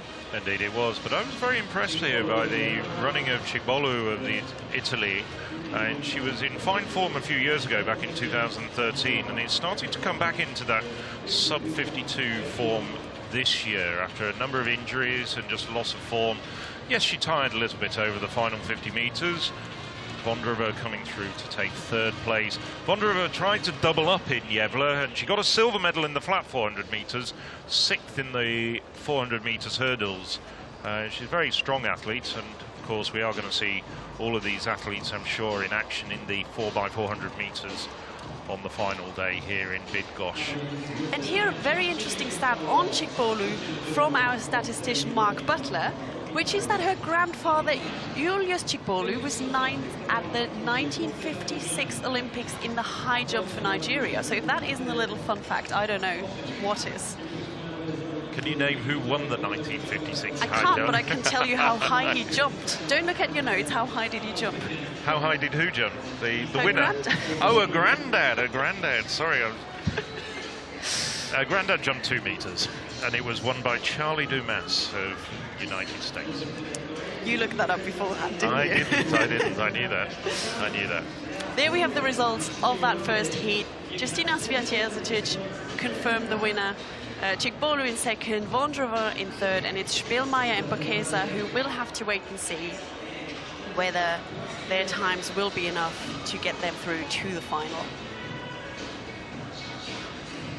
Right, we'll concentrate on 400-meter running now, not high jumping from 60-odd years ago. You used to be a high jumper, maybe not 60-odd years ago. Maybe not, no.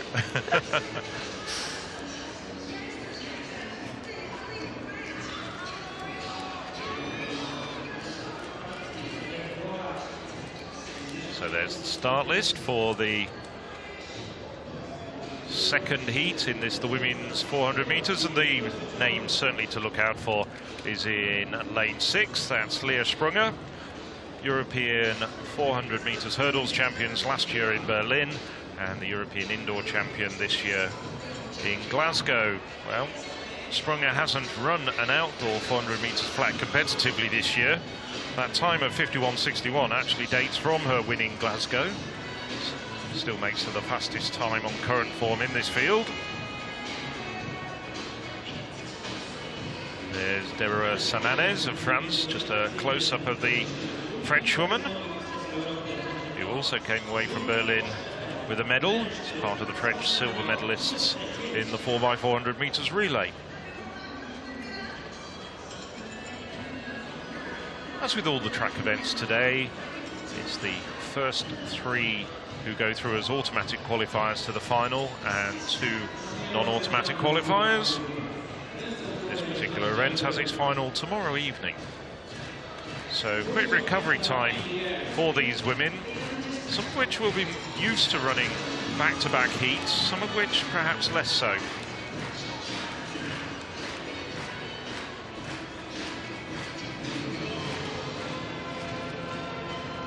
Also see in the background the javelin throwers warming up, and that competition, the second field event final if you like, due to get underway in just a few minutes, just after 8 o'clock local time here. Despina Murta of Greece, late replacement for European silver medalist Maria Bella Percassi. Leah Sprunger, without doubt, the favourite for this heat and possibly this event. Deborah Sananez has improved to 51.55 this year. A very talented French woman who won the French title just a few weeks ago. Amy Alcock, 25 years of age. Relay bronzes last year, World Indoors and the Europeans. Heshma, well, she was the European silver medalist back in 2012, had a maternity break and is now back competing for her country. And on the inside, also wearing a yellow vest, who sometimes might just have a few problems distinguishing the Swedish and Ukrainian teams. As you can see, very, very similar outfits. On the inside, Katarina Klimyuk of Ukraine.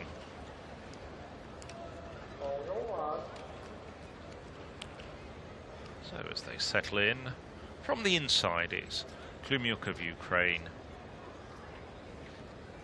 Hjelmer of Sweden, Alcock of Great Britain, Northern Ireland, Sananes, France, Sprunger of Switzerland, and on the outside, Morta of Greece.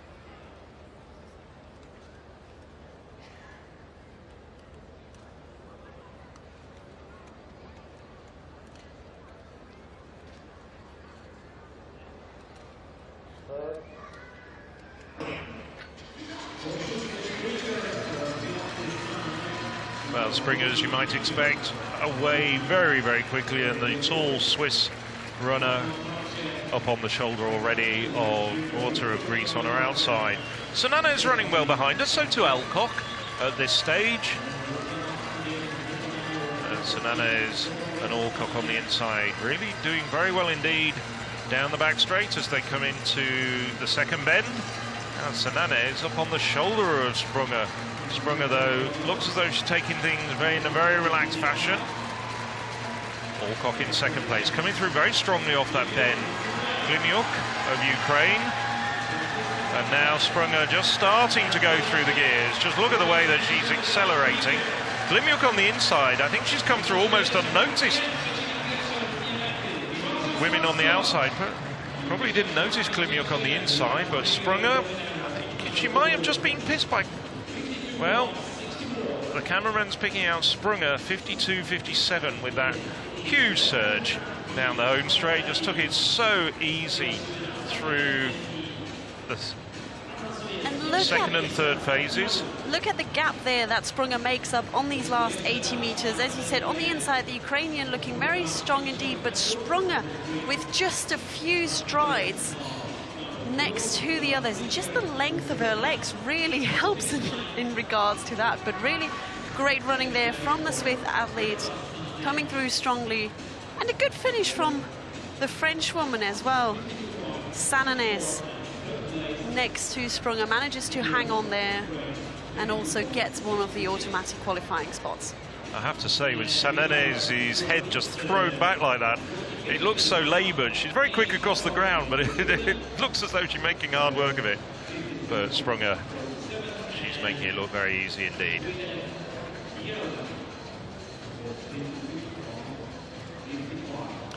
So there we are, it's the confirmation. Leah Sprunger in her first outdoor competitive 400 meters, winning in 52.57. France and Ukraine, thanks to Sananes and Klimyuk, go through as automatic qualifiers.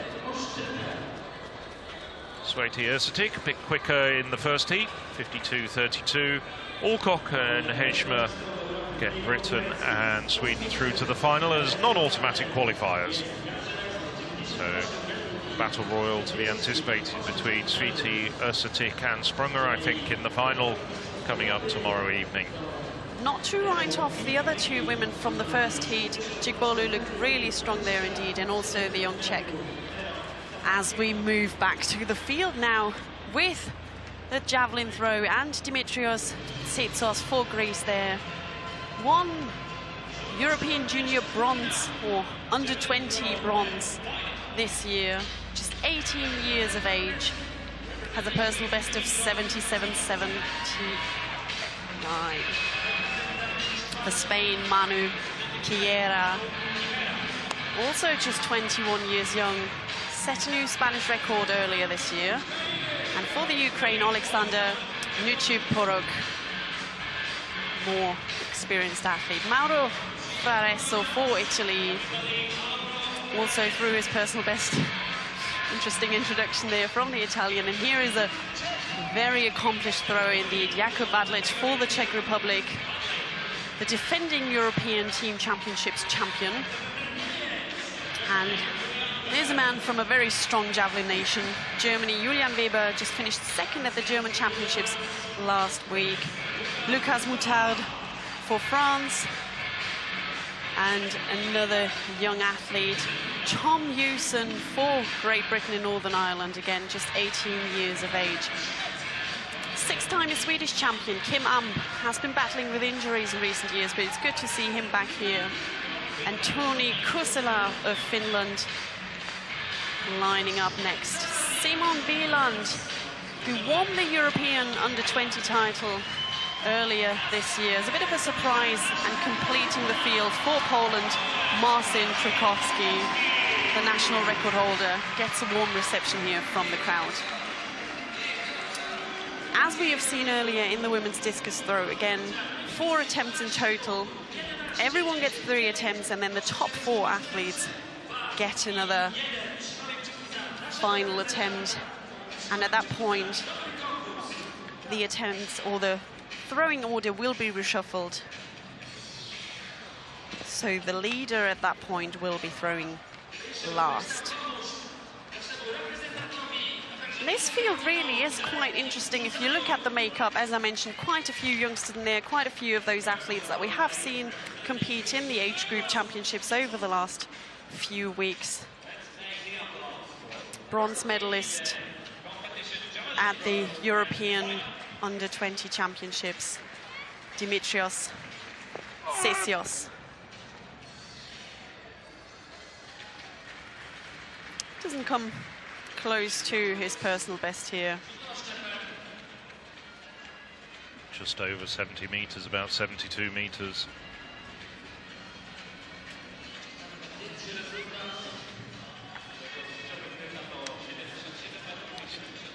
See, he looks a bit disappointed when he released it.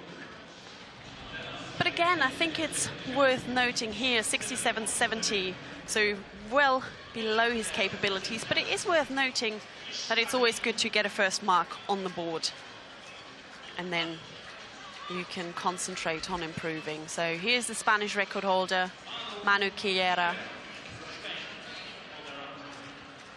Spanish Under-23 champion.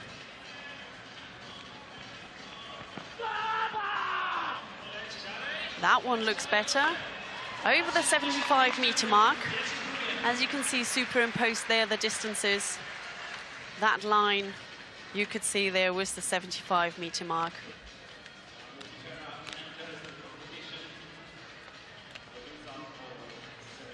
Gets good height there. Wind has nearly completely died down now if we look across at the flags that are flying over the stadium. And there we can see 75.64 for the Spaniard. So it's a good mark to get on the board there. Next up, we have Alexander Nucci for the Ukraine.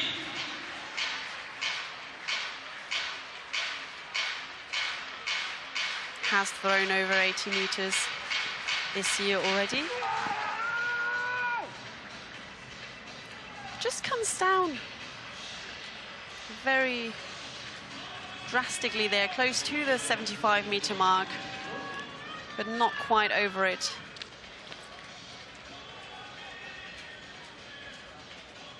Of course, completely different preferences amongst javelin throwers. Some prefer throwing with a headwind, others with a tailwind, others want it completely wind still. Let's see what we've got on the board there. 72.43 first for him. Such a fussy bunch, the javelin throwers. Mauro Frareso for Italy, the 26-year-old Italian champion.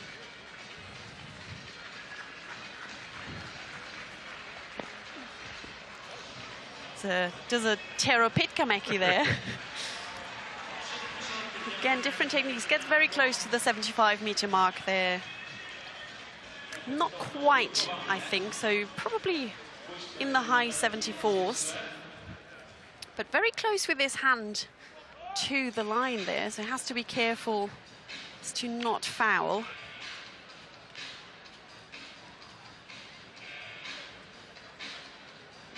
.74.48 for the Italian. I'm always quite concerned about those throwers that fly after their javelin. I'd probably break my wrist if I did that. There have been a few injuries in their time. It was Tero Pitkämäki, as you rightly say, who popularised it, and it's almost a kamikaze style. Jakub Bartlett there, of course, the reigning defending champion in this event, the Czech. He's one of the ones that likes to bother the Germans a bit, and there we can see he gets very close to the 80-meter mark there and shows his dominance in the event. Won silver at the World Championships 2 years ago, and will certainly be looking to add another medal to that later on in Doha. But that was very close to the 80 meters, and he's put a good mark there on the board. I'm sure he'll want more from that, but actually I think, there we go, 79.88. Of course, has come close to 90 meters in the past as we go back to the track and the women's 100-meter hurdles. Same spiel as always, fastest 3 plus the next 2 time qualifiers will go through. The final for this will be on Sunday. You can see second placed in Europe this year in lane 2 for Finland, Anni-Mari Korte will be one to watch. And another woman who's gone under 13. 2 other women gone under 13 this year already. So we can hear the crowd cheer, but I'm sure we'll go back to the javelin shortly. Looking at that field. That is not Anni-Mari Korte. That is Fanny Quignon of France in lane 5, but I'm sure we'll have the lineup coming up very shortly. You can already hear the music.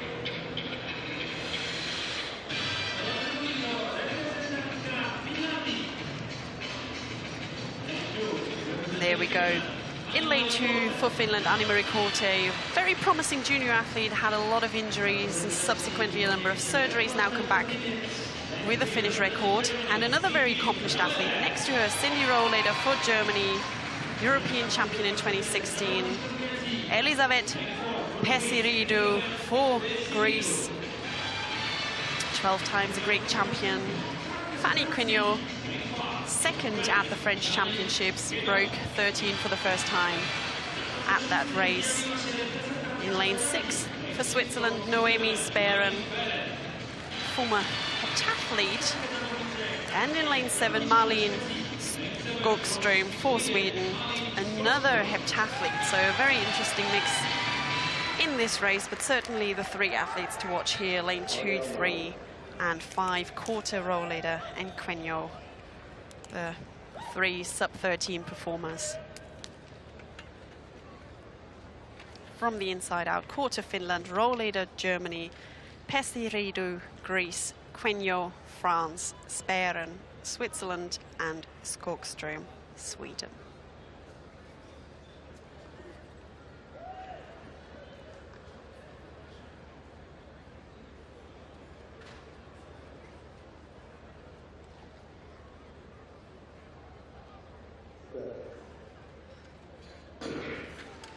There we go, Korte got out really well there. Rohleder always takes a little bit to get into the race. Now is making up ground. The Greece athlete also making up very good ground there. Pesiridou, Rohleder there coming through with her strong finish that we used from the German. Won bronze last year in Berlin. And Korte also qualified. So 13.04 for Rohleder. Would have wanted a bit more there, I imagine, but then again, it is a heat. And I'm sure that Elisabeth Pesiridou, who we're seeing there, would be quite pleased with that, with the automatic qualifier. Yes, and as we see, and we were talking about with the javelin in the background, the wind dropping down, and the mascots getting in on the act. If anybody knows what animal it is, please do let us know. There's the time confirmed. Winner, Cindy Rohleder, 13.04, the German champion. As we can see there, Korte getting away very quickly indeed. Dwarfed by the very tall figure alongside her of Cindy Roleda. But then Roleda, not the best of starts, but then really eats up the ground between the hurdles. She's very quick between the hurdles, and being a tall hurdler, almost barely needs to break stride to get over the barriers.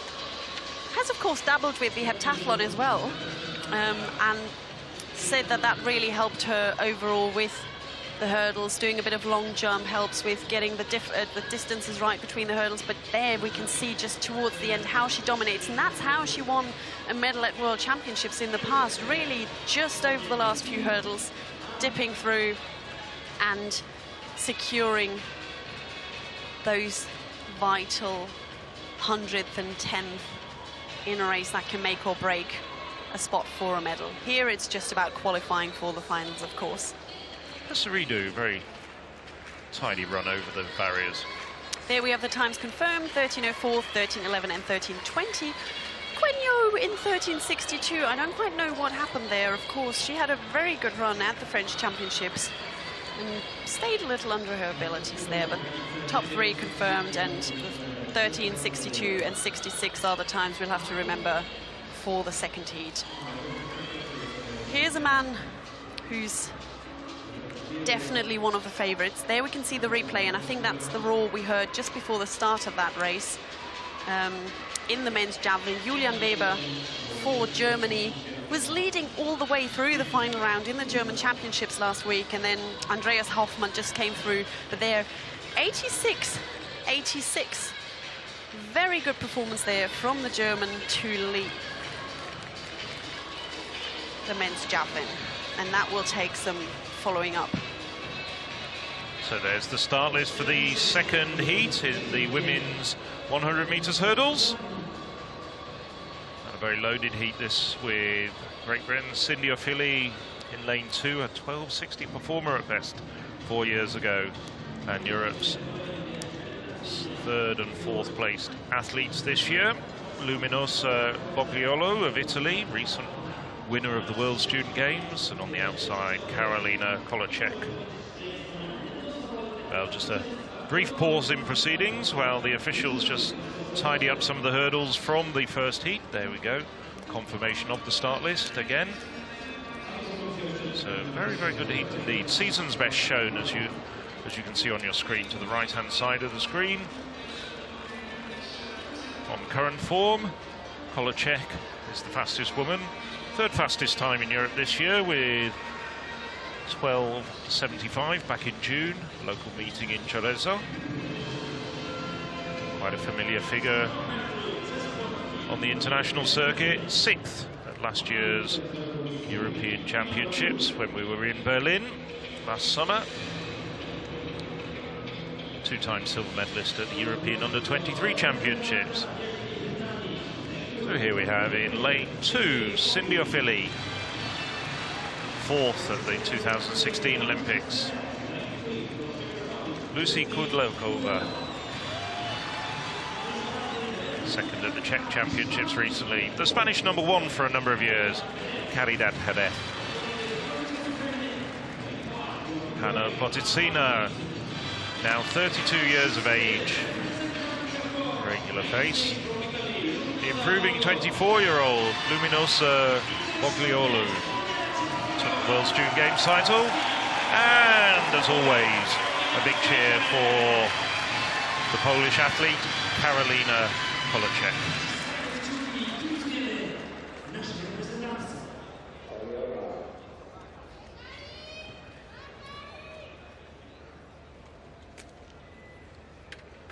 So we saw Roleda win the first heat in 13:04.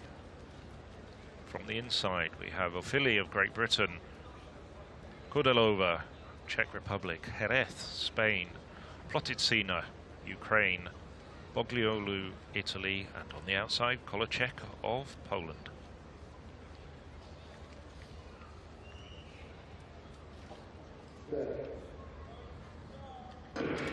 Well, Jerez was wavering in the blocks, but they didn't call him up, and away well is Bogliolu. On the inside, O'Philly running well.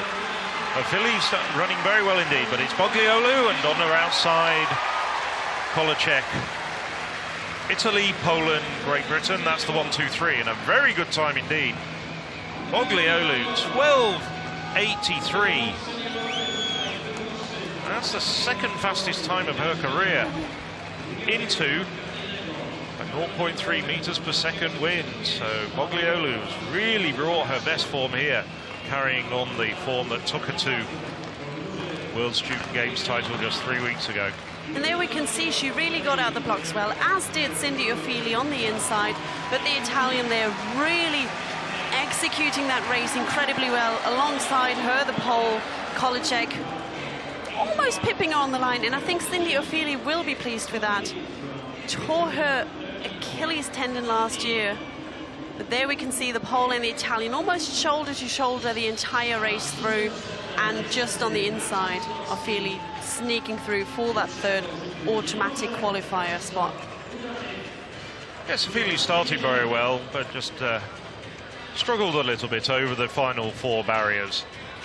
I think it's just the race frequency lacking a bit. As I said, tore her Achilles tendon last year, took a while to recover, has only started racing later on in the season, became an aunt just earlier this month. No, last month, when her sister Tiffany Porter, also an accomplished hurdler, had her first child. So, but I think she'll be pleased with that and getting ready ahead of the British Championships, of course, that are coming up. Well, there we go. There's the result. Luminosa Bogliolu, 12:83, and she's closing gradually on a long-standing Italian record. It's been on the books for a number of years. Karolina Kolacek, I should say, at 12:85, just running a very, very close indeed, with Cindy Ofili. Confirmation that she takes third automatic place into the final. Should be coming up on Sunday evening. Swedish fans out in force there as well. Just waiting for confirmation of the time qualifiers in that women's 100-meter hurdles and who will line up on Sunday. Yeah, just an opportunity once again, as always, to say a big thank you to European Athletics international partners, Spa, Le Gruyere and Eurovision. As we go back to the youngsters in the javelin throw. Manu Chiera, Spanish record holder, has an 81 personal best. It's not really coming together for him here. Quite impressed the fact that he managed to stay behind the line there. Doesn't look that pleased with his effort as well, but really close there, how he managed to hold that. Well, he's had a lot of competition, so he went to Javelin for the European under-23s as a medal prospect, but only ended up finishing 5th, and that was a big disappointment for him. His brother Nico also throwing over 80 meters, although wasn't the Spanish record holder. There was just a few centimeters shy last year. Now, of course, he's got it. But of course, as we said, it is important for the younger athletes to be going to these competitions to compete alongside the more experienced ones and to learn from the older generations, let's just say. Here's someone who has his fair share of experience, Alexander Nucci for Ukraine. Finished 10th at the European Championships in Zurich in 2014. But actually has thrown his personal best this year, but stays well below the 75-meter mark.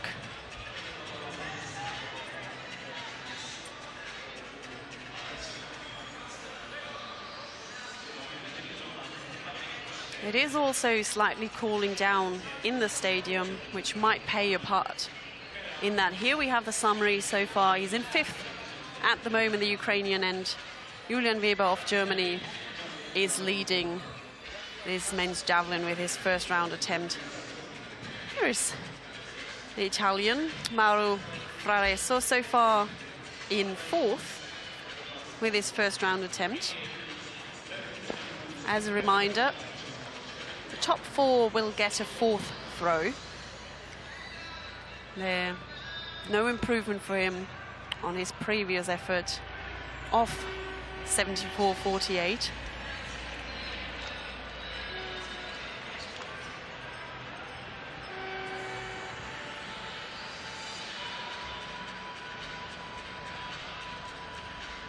Now, of course, there we can see Jakub Bydgoszcz, who's currently ranked in 2nd with a 79.88 first round effort. Will be looking to improve on that, I am sure. Has this title to defend. And as I said, he's someone who likes to challenge the German Javelin superpower little. Managed to secure a Diamond League win back in 2016. But that looked a little lackluster, and you can hear him saying, oh, there. So he's clearly not quite pleased with that as well. Don't think it betters his 79.88 effort from the first round. He's still got another attempt, of course. Probably even 2 if he stays in 2nd position. I was hoping we were going to see Julian Weber, but it looks as though we're switching our attention to the track. Well, at least we got this other one in replay, but let's hope. So there's the results of Heat 2 of the women's 100 metres hurdles. No, I'm sorry, that's actually the start list from a previous event. We're coming up with the men's 100 metres hurdles. I was a bit confused there by the names, but I think that was supposed to be the qualifiers for the final. We'll give you those in a bit, but let's focus on the men's event here. Here is the start list for the first heat in the men's 110-metre hurdles. Got guys to watch in that, probably in lane 6. Pascal Martinot-Lagarde became the European champion in Berlin last year. But let's take a look at the whole field in this first heat. Here we can see Gregor Traber of Germany, the German champion last week. Wasn't very pleased with that run, so he'll look to improve on that.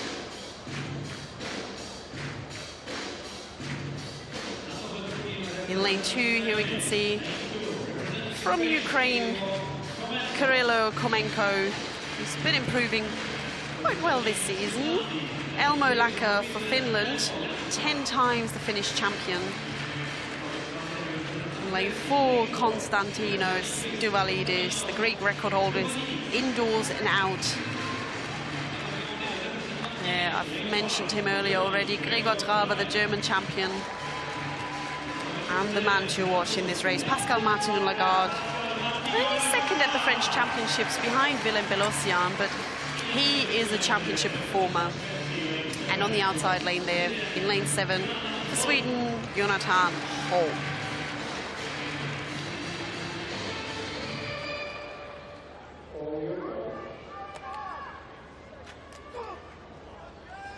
Of course, the hurdles, anything can happen really, but from the inside out, Komenko, Ukraine, Laka, Finland, Duvalidis, Greece, Traber, Germany, Martinot-Lagarde, France, and Holm, Sweden.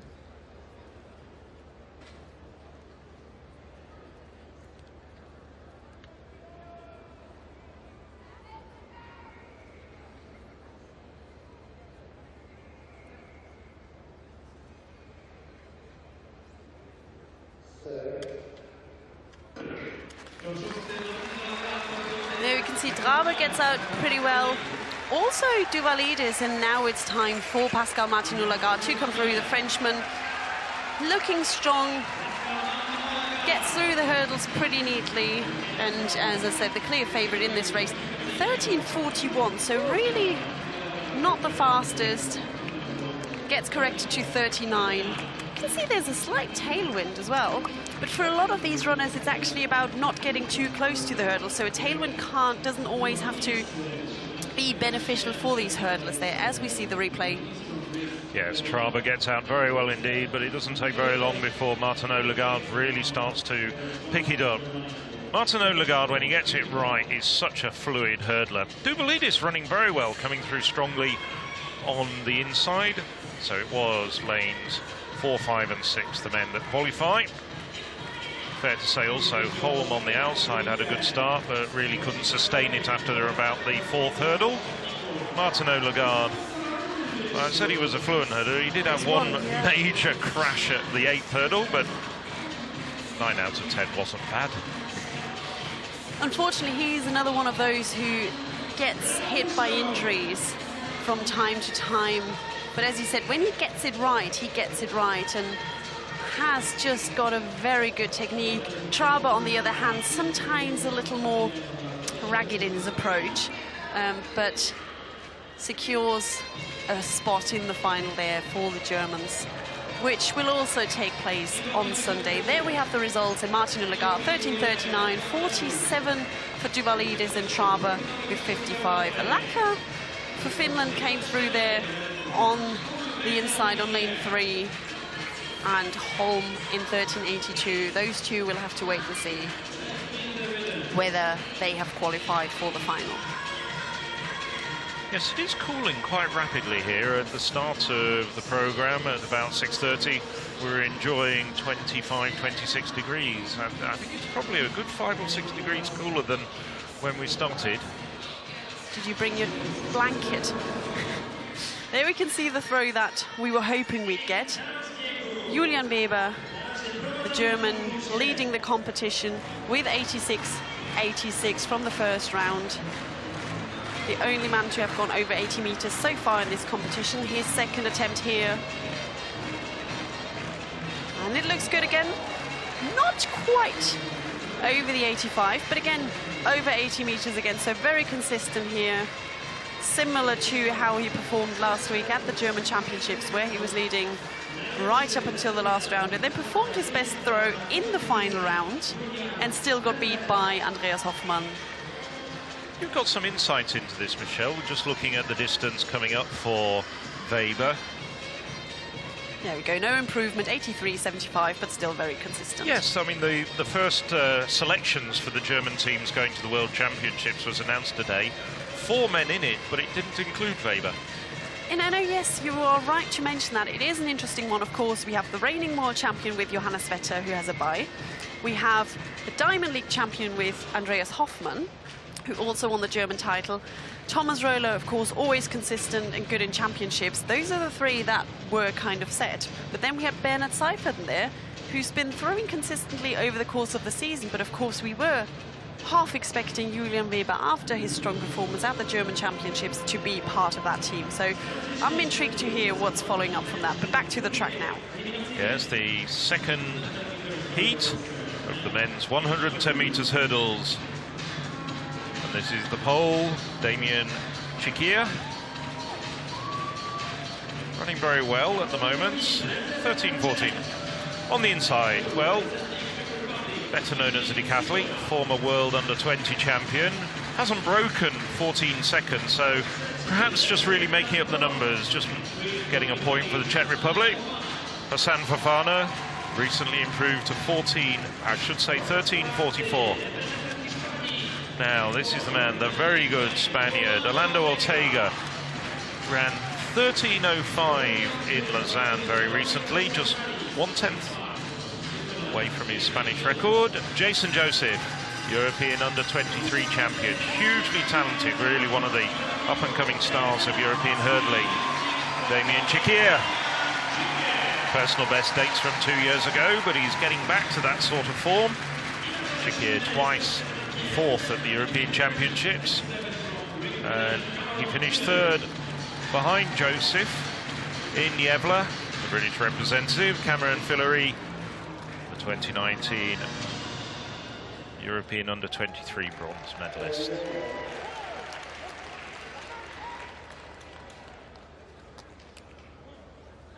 So Ortega comes here in flying form at the moment with his best for 3 years with that 13.05. But from the inside, it's Sikora, Czech Republic, Fofana, Italy, Ortega, Spain, Joseph of Switzerland, Chikir of Poland.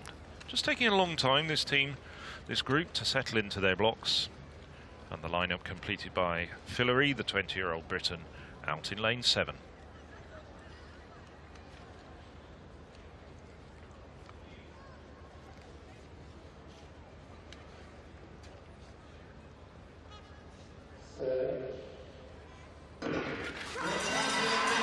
Ortega is indeed away very, very quickly. Chikir doing well at this stage as well. Ortega crashing through the hurdles though, not as impressive we might expect, but now over the final 3 barriers, pulling away. Fillory gets through for second, and it's very close between Fofana and Chikir for third. But Fillory ran an excellent race over the final 3 or 4 barriers, really motoring. 13.39 for Ortega. Not desperately impressive, but there's plenty more to come from the Spaniard. I think it might well have been a personal best for Fillory. It might have been, but just quickly, I've been getting some comments on social media. It is indeed a lynx, getting back to the mascot. But there we can see Ortega getting out very strongly, as we were expecting from the Spaniard there in lane 4. Chikir there, still looking good at that point. But then on the outside, really looking good, Cameron Fillory, the 20-year-old under 23 bronze medalist, sneaking through on the outside. Probably stayed out of trouble there a bit. You can see there, Chikir really hit that one hurdle. Ortega, very smooth through these hurdles. But similar time to Martino Lagarde in the previous heat. Big surprise there is, I think, Jason Joseph, who I was eulogising as one of the great talents in Europe, had a dreadful race, lots of woodwork everywhere, crashing barriers, and I think he's not going to feature in the final. No, that last hurdle looked almost dangerous there, so I'm glad nobody hurt themselves. Only good for matchsticks now. Well, it's getting colder, so we might meet them shortly, but good race there from Orlando Ortega. And he looks pleased, and as you rightly say, gets a big hug from a lynx. A lynx. Very common in Poland, and we did talk about it. You did think that it was a lynx. There is the results. Yes, Ortega confirmed. 13.36, Fillory in second, just 400ths outside of his personal best in 13.64, and Chikir just edges out Fofana, so Poland take the third automatic qualifying spot in the second of these 2 heats. Fofana 13.69, and a rather disappointing run for Jason Joseph of Italy. We'll just give you the summary in a moment. Back to the javelin. And there we have Marcin Krakowski for Poland, and he's had a foul in the first round, which means this second one could actually be vital, because otherwise he might have a bit of pressure in his last attempt. So let's see whether he can get a mark on the board there, because otherwise the Poles will struggle a little. And there he does. Very good indeed. Moves him certainly into 4th at least, might even move him up a little further. And of course the top 4 throwers will get a 4th attempt, so good for him to see there that he moves up. 77.15 for him, which means he's up in 3rd now, so that will mean he will sigh a bit of a breath of relief there. So there's the confirmation of the 8 men who go through to the final, led by Orlando Ortega with that 13.39, clocking the same as Pascal Martino Lagarde. And indeed, Lacker of Finland and Fofana of Italy do go through as fastest non-automatic qualifiers. And straight on to the next sprint race of the night. The hurdles have already been cleared away. They're very efficient here in Poland. And we're moving on to the last 2 sprint events of the night, the men's and women's 200 meters. There we can see the first heat of the men's 200 meters lining up already, with Richard Kilty there in lane 2 for Great Britain and Northern Ireland. Twice the European indoor champion at 60 meters, world indoor champion at 60 meters. Here now in the 200 meters, and actually ran a very good relay leg at the recent London Diamond League So he'll be looking to improve on his 200-meter time. Set his personal best way back in 2013. So interesting to see what he can do on the inside lane. There we go, on the outside for Ukraine, Sergei Shmelik, the defending champion at this event. William Reyes for Switzerland, just 20 years young. Kasper Kardestahl for Sweden, finished 7th at the European Under-23 Championships just a few weeks ago. And the French champion in this event, Mohamedou Fall for France. Przemysław Słowikowski for Poland there gets a big cheer. He was the Polish champion a few years ago at 100 meters. And the man I already mentioned in lane 2 on the inside, Richard Kilty for Great Britain in Northern Ireland.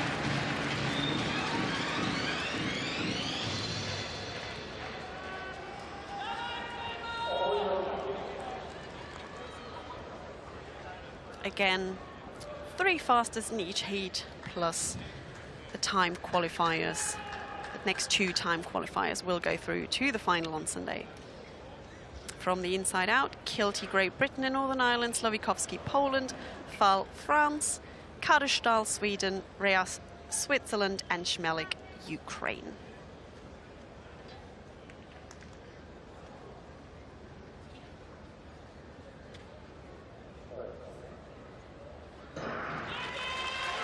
There we go.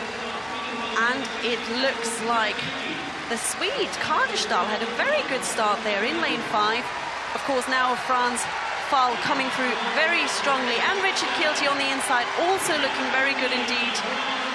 Pulling away from the Frenchman now. And on the outside, Shmelik for the Ukraine also coming through. So Great Britain and Northern Ireland, France and Ukraine, the 3 time qualifiers.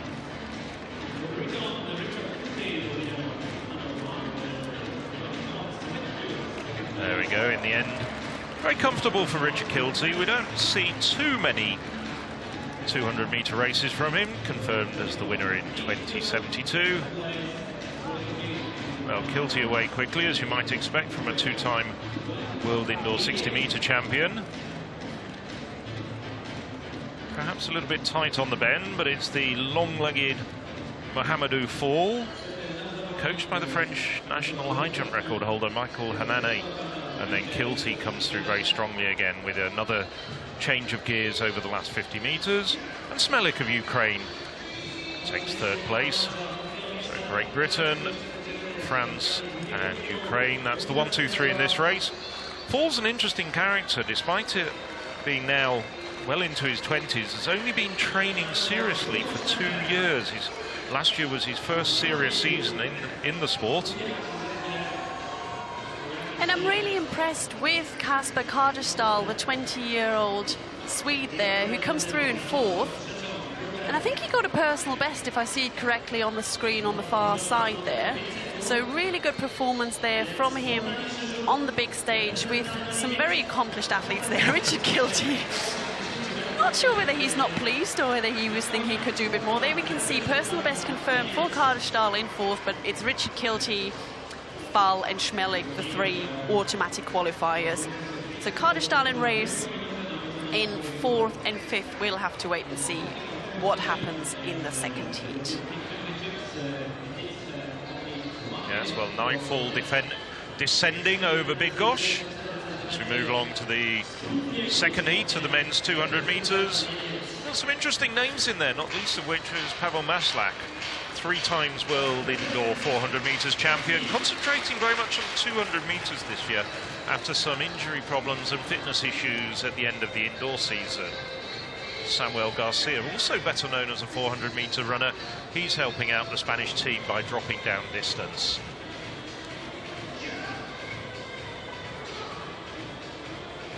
That's one of those things that is great about the European Team Championships as well, because you do sometimes see people step it up and take one for the team, as we say.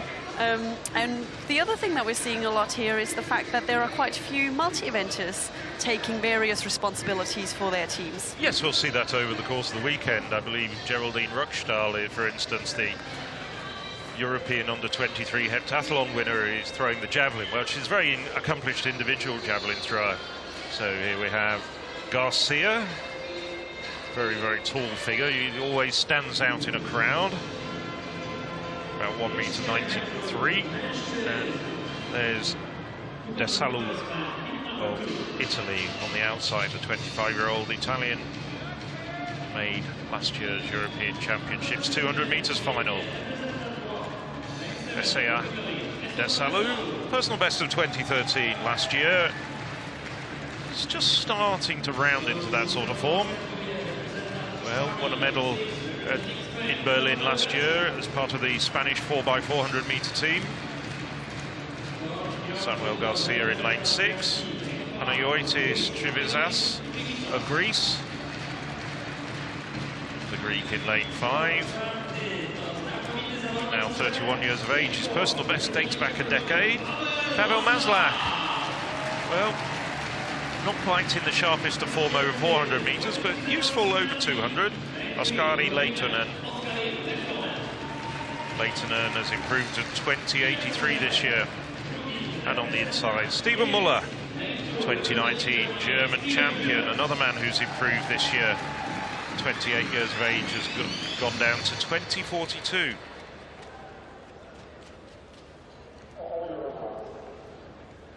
As they get ready and move to their blocks, the starter calling them on their marks. From the inside, it's Muller of Germany, Leitonen, Finland, Maslak, Czech Republic, Trivizas, Greece, Garcia, Spain, and Desalu of Italy.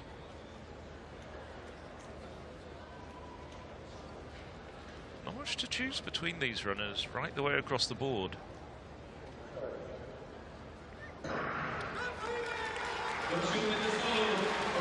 Well, it's Trivizas, the Greek, who's away quickly. Desalu on the outside, also running well at this stage. Now coming off the bend, Garcia really starting to eat up the ground, and Muller on the inside. Still very even between Germany, Spain and Italy on the outside. Muller running well. So too, coming through quickly, Maslak. So it's Germany, Czech Republic and Italy, but I'm not quite sure. That's a blanket finish. I hesitate to call the order of those three. First three going through, and Desalu out on the outside in lane 7 gets the verdict with 20.86. There'll only be a few hundreds between him and Stephen Muller and Pavel Maslak.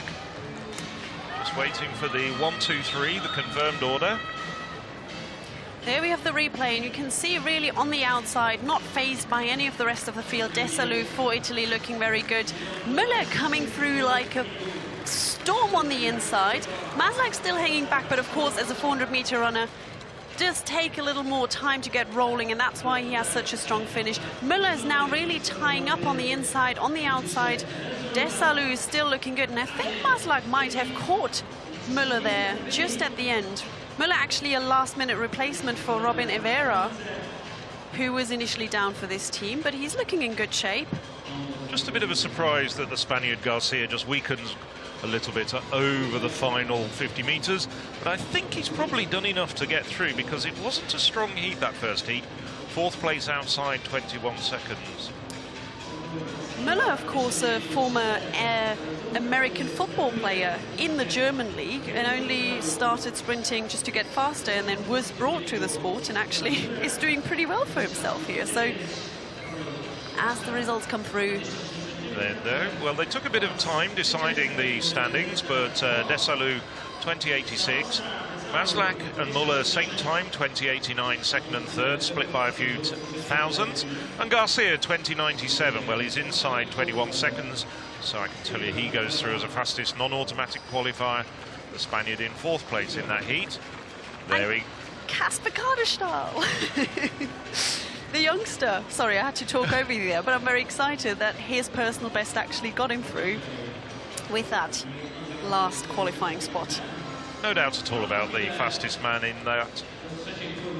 those 2 heats. Going through to the final, Richard Kilty at 20.72, leading the way.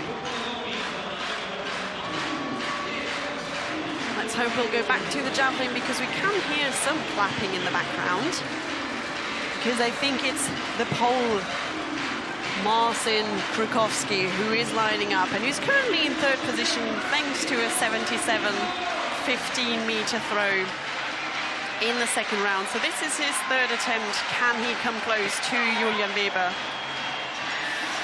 And it's looking pretty good. I think that was an improvement. It's close to the 80-meter line. Looks like he's saying, well, kind of fell down towards the end, but I definitely think he's moved closer to the 80-meter mark there. Yeah, really steep curve there towards the end. But it is an improvement, 79.54 for Krakowski, the Polish record holder. And he is still in third, so Weber still leading from Bartlett and Krakowski there in third. Currently in fourth is Manu Quillera of Spain. And those will be the 4 guys getting one more attempt. We're now reshuffling the throwing order, so we'll go back to fourth. Quillera will throw first, followed by Krakowski, Bartlett and Weber. The other points will be decided based on the throws from the first 3 rounds. So we can see there Great Britain and Northern Ireland make up the end of the field. I'd love to know what Julian Weber is actually going to say after this competition. I wonder whether he feels he's got a point to prove, because he's the only man who's thrown over 80 meters, and he's done that with all 3 of his throws. As we just see a replay there of the final throw from Marcin Krakowski. I mean, it is in Germany with the javelin throw. It's just such a tough event. Looking at the level there. So the guys always know that they have to compete against each other. But I see where you're coming from with regards to trying to prove a point at this competition, as we see the replay of this throw again. Now we are in the final round, the 4th round there.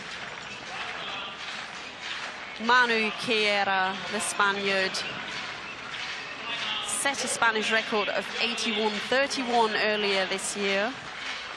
The 21-year-old, can he improve on the 4th position he currently holds? It's close to his first round, his last round effort, but I don't think it's an improvement for him. So I think he will stay in 4th position. Yes, there was quite a gulf between Quillera and the man in third, Krakowski, nearly 4 meters. There we have it confirmed. Another 74th row for him. So, okay, decent performance there on the senior international stage for him. He's happy with that, so that's very good. But now we are getting to the top 3 positions, so the difficulty for Krakowski, of course, now is that he's only just thrown, because he was last in the throwing order up until that point, and now he'll have to get ready again. He's already, you can see there, has to take his tights off pretty swiftly and throw again because of that reshuffling of the throwing order. So not a lot of breathing space for the Pole here. 34 centimeters between Krakowski in third and Jakub Vadlic of Czech Republic in second place at the moment. And as I was saying, their time is running out. You could just see the clock there. The throwers have only got a limited amount of time on the runway. So now the entire stadium is looking at this final round. Nothing else going on here. And it's all eyes on Marcin Krakowski, the Polish record holder. Can he improve on this current 3rd position? No, I don't think so. As you can see there, the superimposed line of the 2nd place Jakub Badlic there. It's close, but it's not close enough, I think. He looks like he knows it as well. But we can see there, again, like his previous throw, towards the end, his javelin really comes down very steeply. Another good throw, 78 for him, 78 and 90, but it's not enough to get close to this man. The world silver medalist from London 2017, but he will certainly would have expected a bit more from this competition. Has a season's best of 85.75 and has come close to 90 meters in the past. Jakub Badlic here, what can he do? No improvement for the Czech here either. fouls it to save the officials a bit of time, which is very nice of him because we can see the women's 200 already getting ready, so he knows of the timetable clearly. Second place for Jakub Bydgoszcz here, dethroned from his winning performance 2 years ago, and now it's all eyes on Julian Weber, the German, the silver medalist from the German Championships last week. A very consistent 80 meters plus series here from him, and has already thrown a season's best in the first round here with 86.86. So can he get any closer to the 90-meter mark than that?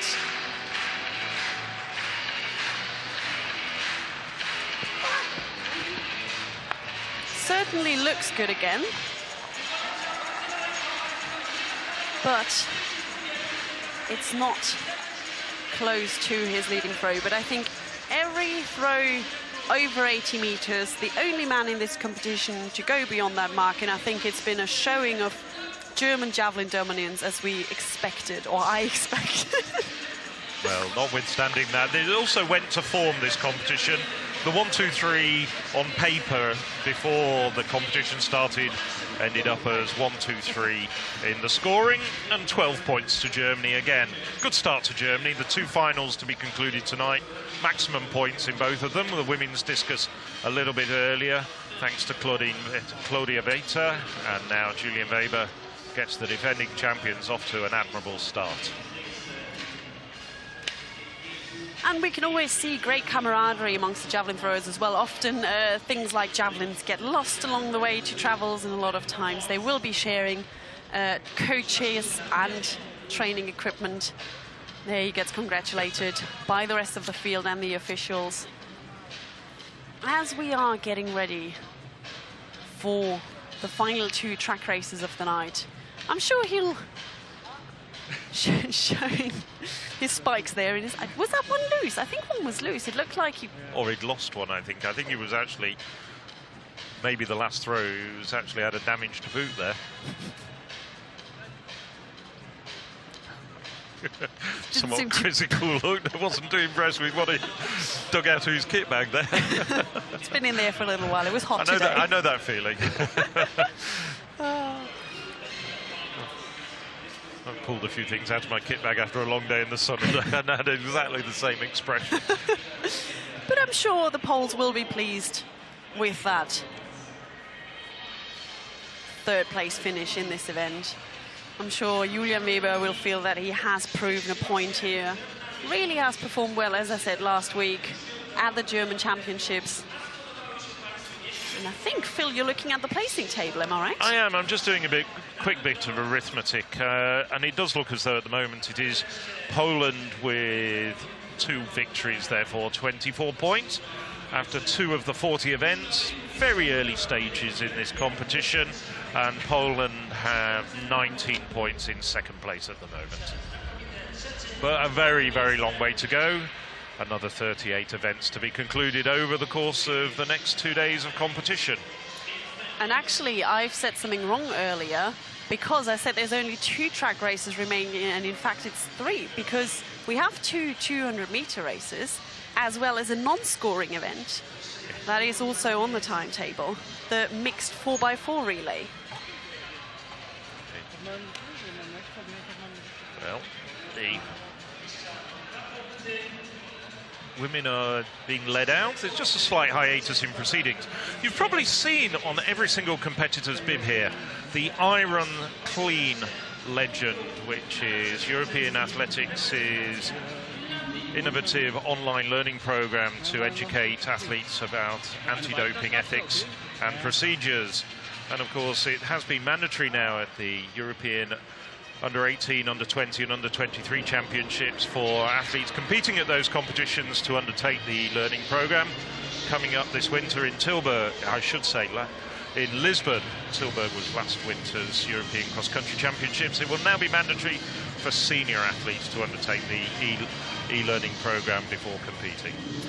And now we are focusing on the women's 200-meter races. As we said, slight delay there, but it was very good that we had the entire stadium attention on that last round of the men's javelin to really give those athletes the attention they deserve.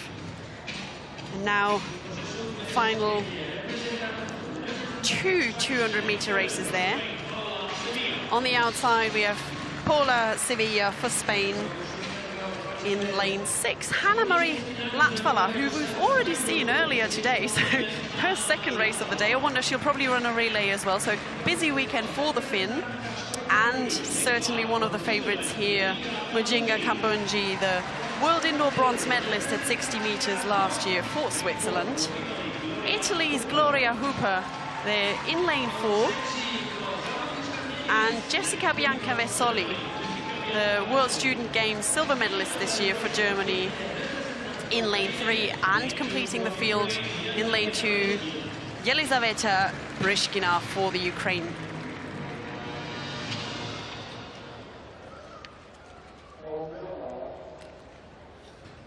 Again, it has cooled down a bit, and they've been standing there for a little, so that's why proceedings are going underway very quickly here now.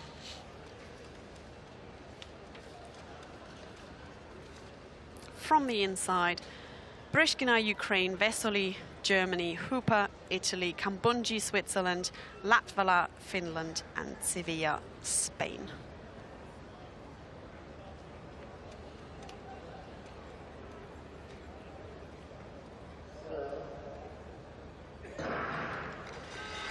And Kambunji there, the Swiss athlete, in lane 5, got out really strongly. We can already see she's made up the stagger on the Finnish athlete. Vesoli of Germany also looking good there in lane 3, but it's all eyes on Kambunji, the Swiss sprinter who trains in Great Britain, and she comfortably leads that pack. Vesoli in second, and I think just on the outside, Paula Sevilla of Spain got that third automatic qualifying spot. Very, very good performance there from Kambunji indeed. We see her more often over the 100 metres or the 60 metres, so it's great to see her with a great bend in the 200 metres. Confirmed time there, 23:04 for the Swiss. I think that's a very good time in these cooling conditions. As we look here, Kambunji getting away very quickly. But really, once she starts motoring, she did look as though she just tired up a little bit in the home straight, but she'd done more than enough at this stage. She did all the hard work around the bend. At this stage, she has a good metre advantage over Vesely on the inside and just keeps pouring it on. Just tires up just a little bit, but also has the opportunity to relax over those final metres. Good run as well for Vesely as well, coming through in lane 3. I wonder whether the Italian actually managed to pip the Spaniard there, because she does have a very strong lean in the end, and I'm quite coming back from very far behind there. Gloria Hooper, keep an eye on her there in lane 4, as Sevilla is tiring quite a bit, and Hooper does seem to have a bit of a pip towards the end. My money's still on Sevilla. Nice. How much money? Well, as you know, I haven't been to the cash point yet. I've been borrowing money off you all week. Well, it looks like you owe me some money, Phil, because it is indeed Hooper who comes through. So Kambunji, no question about that, in first. Vesely in second, and Gloria Hooper there in third. So Paula Sevilla will have to wait and see, but she was very close to that. Yeah, it's just a few thousands separating Hooper and Sevilla. There we have the final result of the men's javelin throw. Julian Weber of Germany taking 12 points for the Germans. Jakub Badlec in second, and Krakowski there with the third position for Poland. So 2 wins in 2 finals for the Germans on this first day. Team standings after 2 events, as we can see, 24 points for Germany, Poland in second with 19 points, and Finland currently in the bronze position with 16 points. And Great Britain and Northern Ireland, after 2 events, leading up the rear down in 12th place. But you've never had many throwers, so I'm sure. I'm sure Steve Buckley might disagree with you. I said many. Well, actually, I mean, no disrespect to Tom Hewson, who's English schools champion and was going into this competition as an 18-year-old. But where have the British javelin throwers gone? Anyway, we'll debate that off air a bit later on, as we now look at the second heat of the women's 200 metres. I've just seen a sparkling run from Switzerland's Majinga Kabunji. On the outside, it's Marcela Perkova of Czech Republic. Perkova, the Czech champion a few weeks ago. Anna Kielbasinska, stalwart of the Polish 4x400 metre relay teams. Like a few of the athletes in the men's 200 metres dropping down distance. Marcia Para, French woman, just third in the French 200 metres a few weeks ago. Lisa Lilja of Sweden.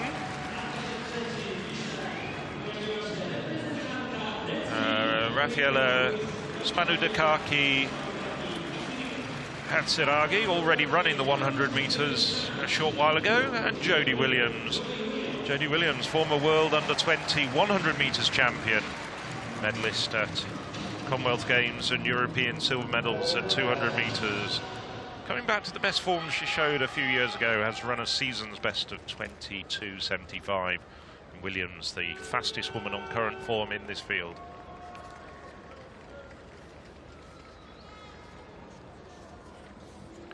So as they settle into their blocks, from the inside, it's Williams of Great Britain, Spanudaki Hatsarigi of Greece, Lia, Sweden, Para, France, Kielbasinska, Poland, and Perkova of Czech Republic out in lane 7.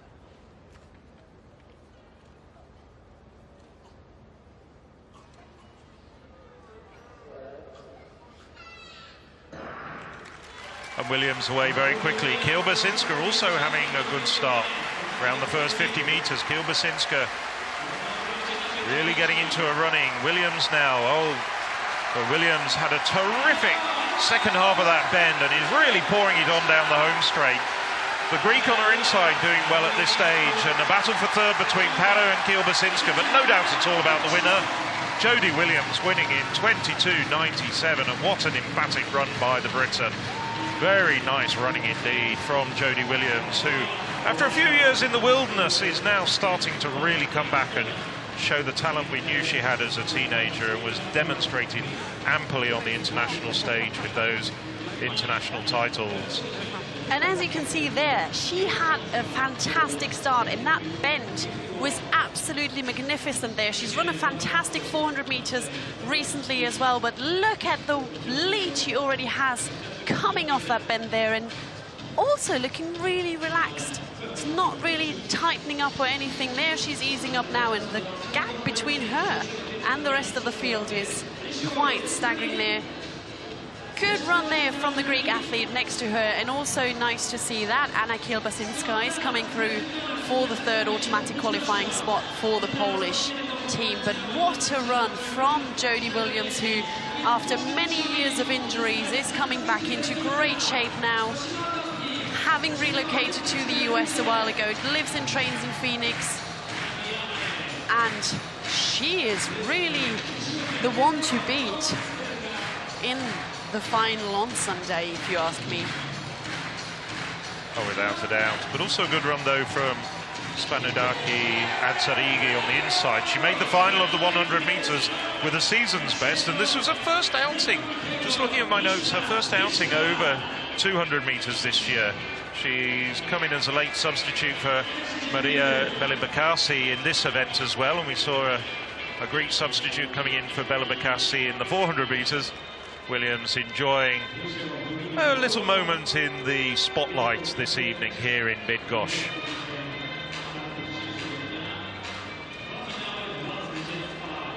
Well, that's the last action of the evening as it counts towards the European Team Championship Super League title. Got one more event on the track to come. The mixed 4x400 metre relay, a non-scoring event. Just to emphasise, it won't count towards the team standings. And there will be a B and an A race as well. So just looking at the start lists now that are coming through. So the first one will consist of Great Britain and Northern Ireland, Spain and France. And then the remaining teams will... Before we get on to that, just a quick thought then. I mean, we've had lots of heats. We've had heats in all the sprints events. Williams, very impressive. Just there we see confirming her time, 22.95. Spanudaki Hatsarigi, just 500ths outside of her personal best in her first 200-metre outing. Gilbersinska also gets through to the final, with Paré taking 4th. There's Poles staying until the very end. They love their athletics in Poland. Great success over the years as well. There's confirmation of the athletes getting through to the final, and it's Paré of France and Latvia of Finland, the two women with 23.58 who get through. Paula Severe getting through as well. So there we see it split. Actually, I'm just checking, were there 9 women who were given? We'll have to check on that, but you can check the live results on EuropeanAthletics.org. You probably already know about that if you're watching this live stream coming to you from Bydgoszcz. And you are right, Phil, there is actually 9 women qualified, and it is because the remaining 2 that are based on fastest times have both got 23.58, so and presumably can't be split by thousandths of a second either. It does seem that way. Well, they can't because they were in different heats. Ah, but you could look at the photo finishes. Lay them over one another. Well, it's the more the merrier. 9 women in the 200-metre final.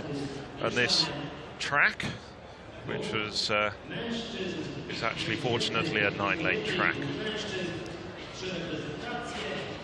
There we have the B race of the non-scoring mixed 4x400 metres.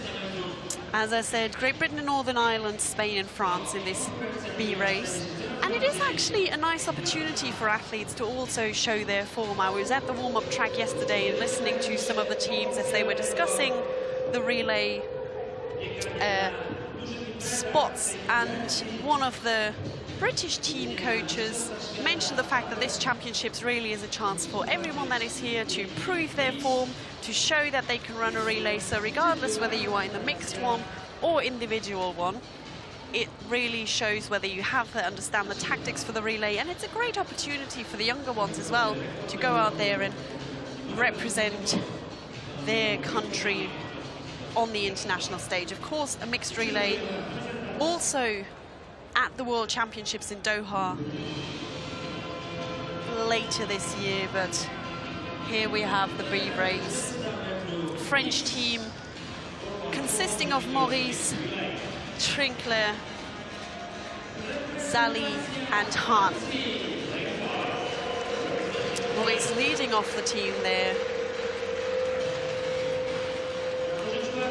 In lane 4, the Spanish relay, consisting of Jimenez, Echeverry, Aviles and Erta. And on their inside in lane 3, the British team consisting of Baker, Liverpool, Turner and Nips. And as you can see there on the lineup, a lot of these teams really, with a lot of young faces, giving them the opportunity to run. A lot of these will be brought in as backups for the individual relays as well. So it's a good little run out for them today in this mixed relay that is not only a World Championship event, but also an Olympic event next year. So from the inside, Great Britain and Northern Ireland, Spain in lane 4 and France in lane 5. Again, it is down to the team to decide the order, so that's why you see the Spaniards actually starting off with a woman and the other 2 relays starting off with men. And that's where team tactics do come into play, because for now it will look as if France and Great Britain and Northern Ireland will be leading by quite a bit, but the Spaniards will, of course, catch up once their men are running. Yes, we've got very much the substitutes of the teams running here, but mixed relay is becoming an ever more popular part of international athletics competitions. You were in Yokohama at the World Relays earlier this year. And it was a thrilling race. So let's see how team tactics here are playing out. As mentioned, of course, French and the British relay will be the first two to hand over the baton, as is the case with men racing women. But I'm quite intrigued to see how this all pans out, with Spain, of course, then having ground to make up. It's a bit of a mental side of things as well. There, as we can see, first two coming on the home straight. I think they're pretty evenly spaced out still, bearing in mind that the stagger in the relay looks slightly different than it does in the individual races. So pay attention to where they are handing over the baton. I think the French team, they're very close. He's tied up. All looked horribly wrong for the French, though. I think the judges are going to be reviewing that. Very, very difficult there. But the British team confidently there. We can see Yasmin Miller taking the lead there now. She moves on the inside lane. And of course, it's getting interesting now where the Spaniard, Echeverri, whether he can close the gap that has significantly been built up there on the first leg, whether he can close this gap a little. But it's a very evenly split race there between the Brits and the French so far. But now this is where it gets interesting, and where we can see Echeverri closing the gap a bit as he moves past the women on the outside. Miller still leading so far, but the Spaniard now overtaking the two women and handing over to Aviles, his teammate. And as you can see there, the Brits, with a different tactic, have got another woman, as do the French. So we will see 3 women in this leg. And then on the final leg, there will be 3 men as well. So very evenly split here. Quite intrigued there. Impressive, confident running from Jessica Turner of Great Britain and Northern Ireland, who's now taken the lead with 200 meters to go. Really building up quite a gap there. And for France, Zali is really neck and neck with the Spaniard. Now all 3 men are getting the batons off their teammates, but Great Britain and Northern Ireland really dominant here, and I am very intrigued to see what the 2 relays here in this B race can do. Han for France is very keen to close the gap on the back straight, so he doesn't have to run around as they go around the bend. But those 2 relays who are catching up with the Brits have, of course, a lot more groundwork to do. Nips for Great Britain and Northern Ireland is hanging on for dear life. The French athletes now starting to tire a bit. And Erta for Spain, catching up with the Frenchman, but Great Britain and Northern Ireland take the win in this mixed 4x400 meter relay. Of course, non-scoring in the team. All right. 3:19.40 there for the British team, consisting of a lot of youngsters there. And of course the Lynx in there again. There we can see that very first exchange. I think that may well end up with the French disqualified. It was a handover that was well outside of the zone. We'll wait and see. Good second leg from Echeverri, one of the stalwarts of the improving Spanish 4x400 meter relay teams.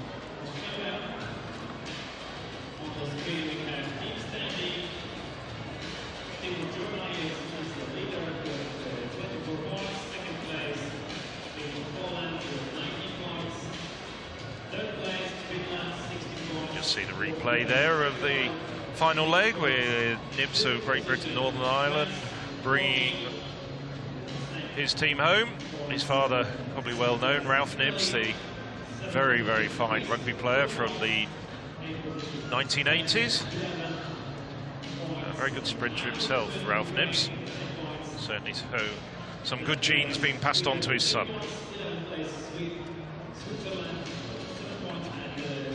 Just trying to see, and it doesn't look like there is actually an A race scheduled tonight. No, this is the very last action on the track. As we see Nibs coming home. Nice win there for the Brits. Alex Nibs, just 20 years of age.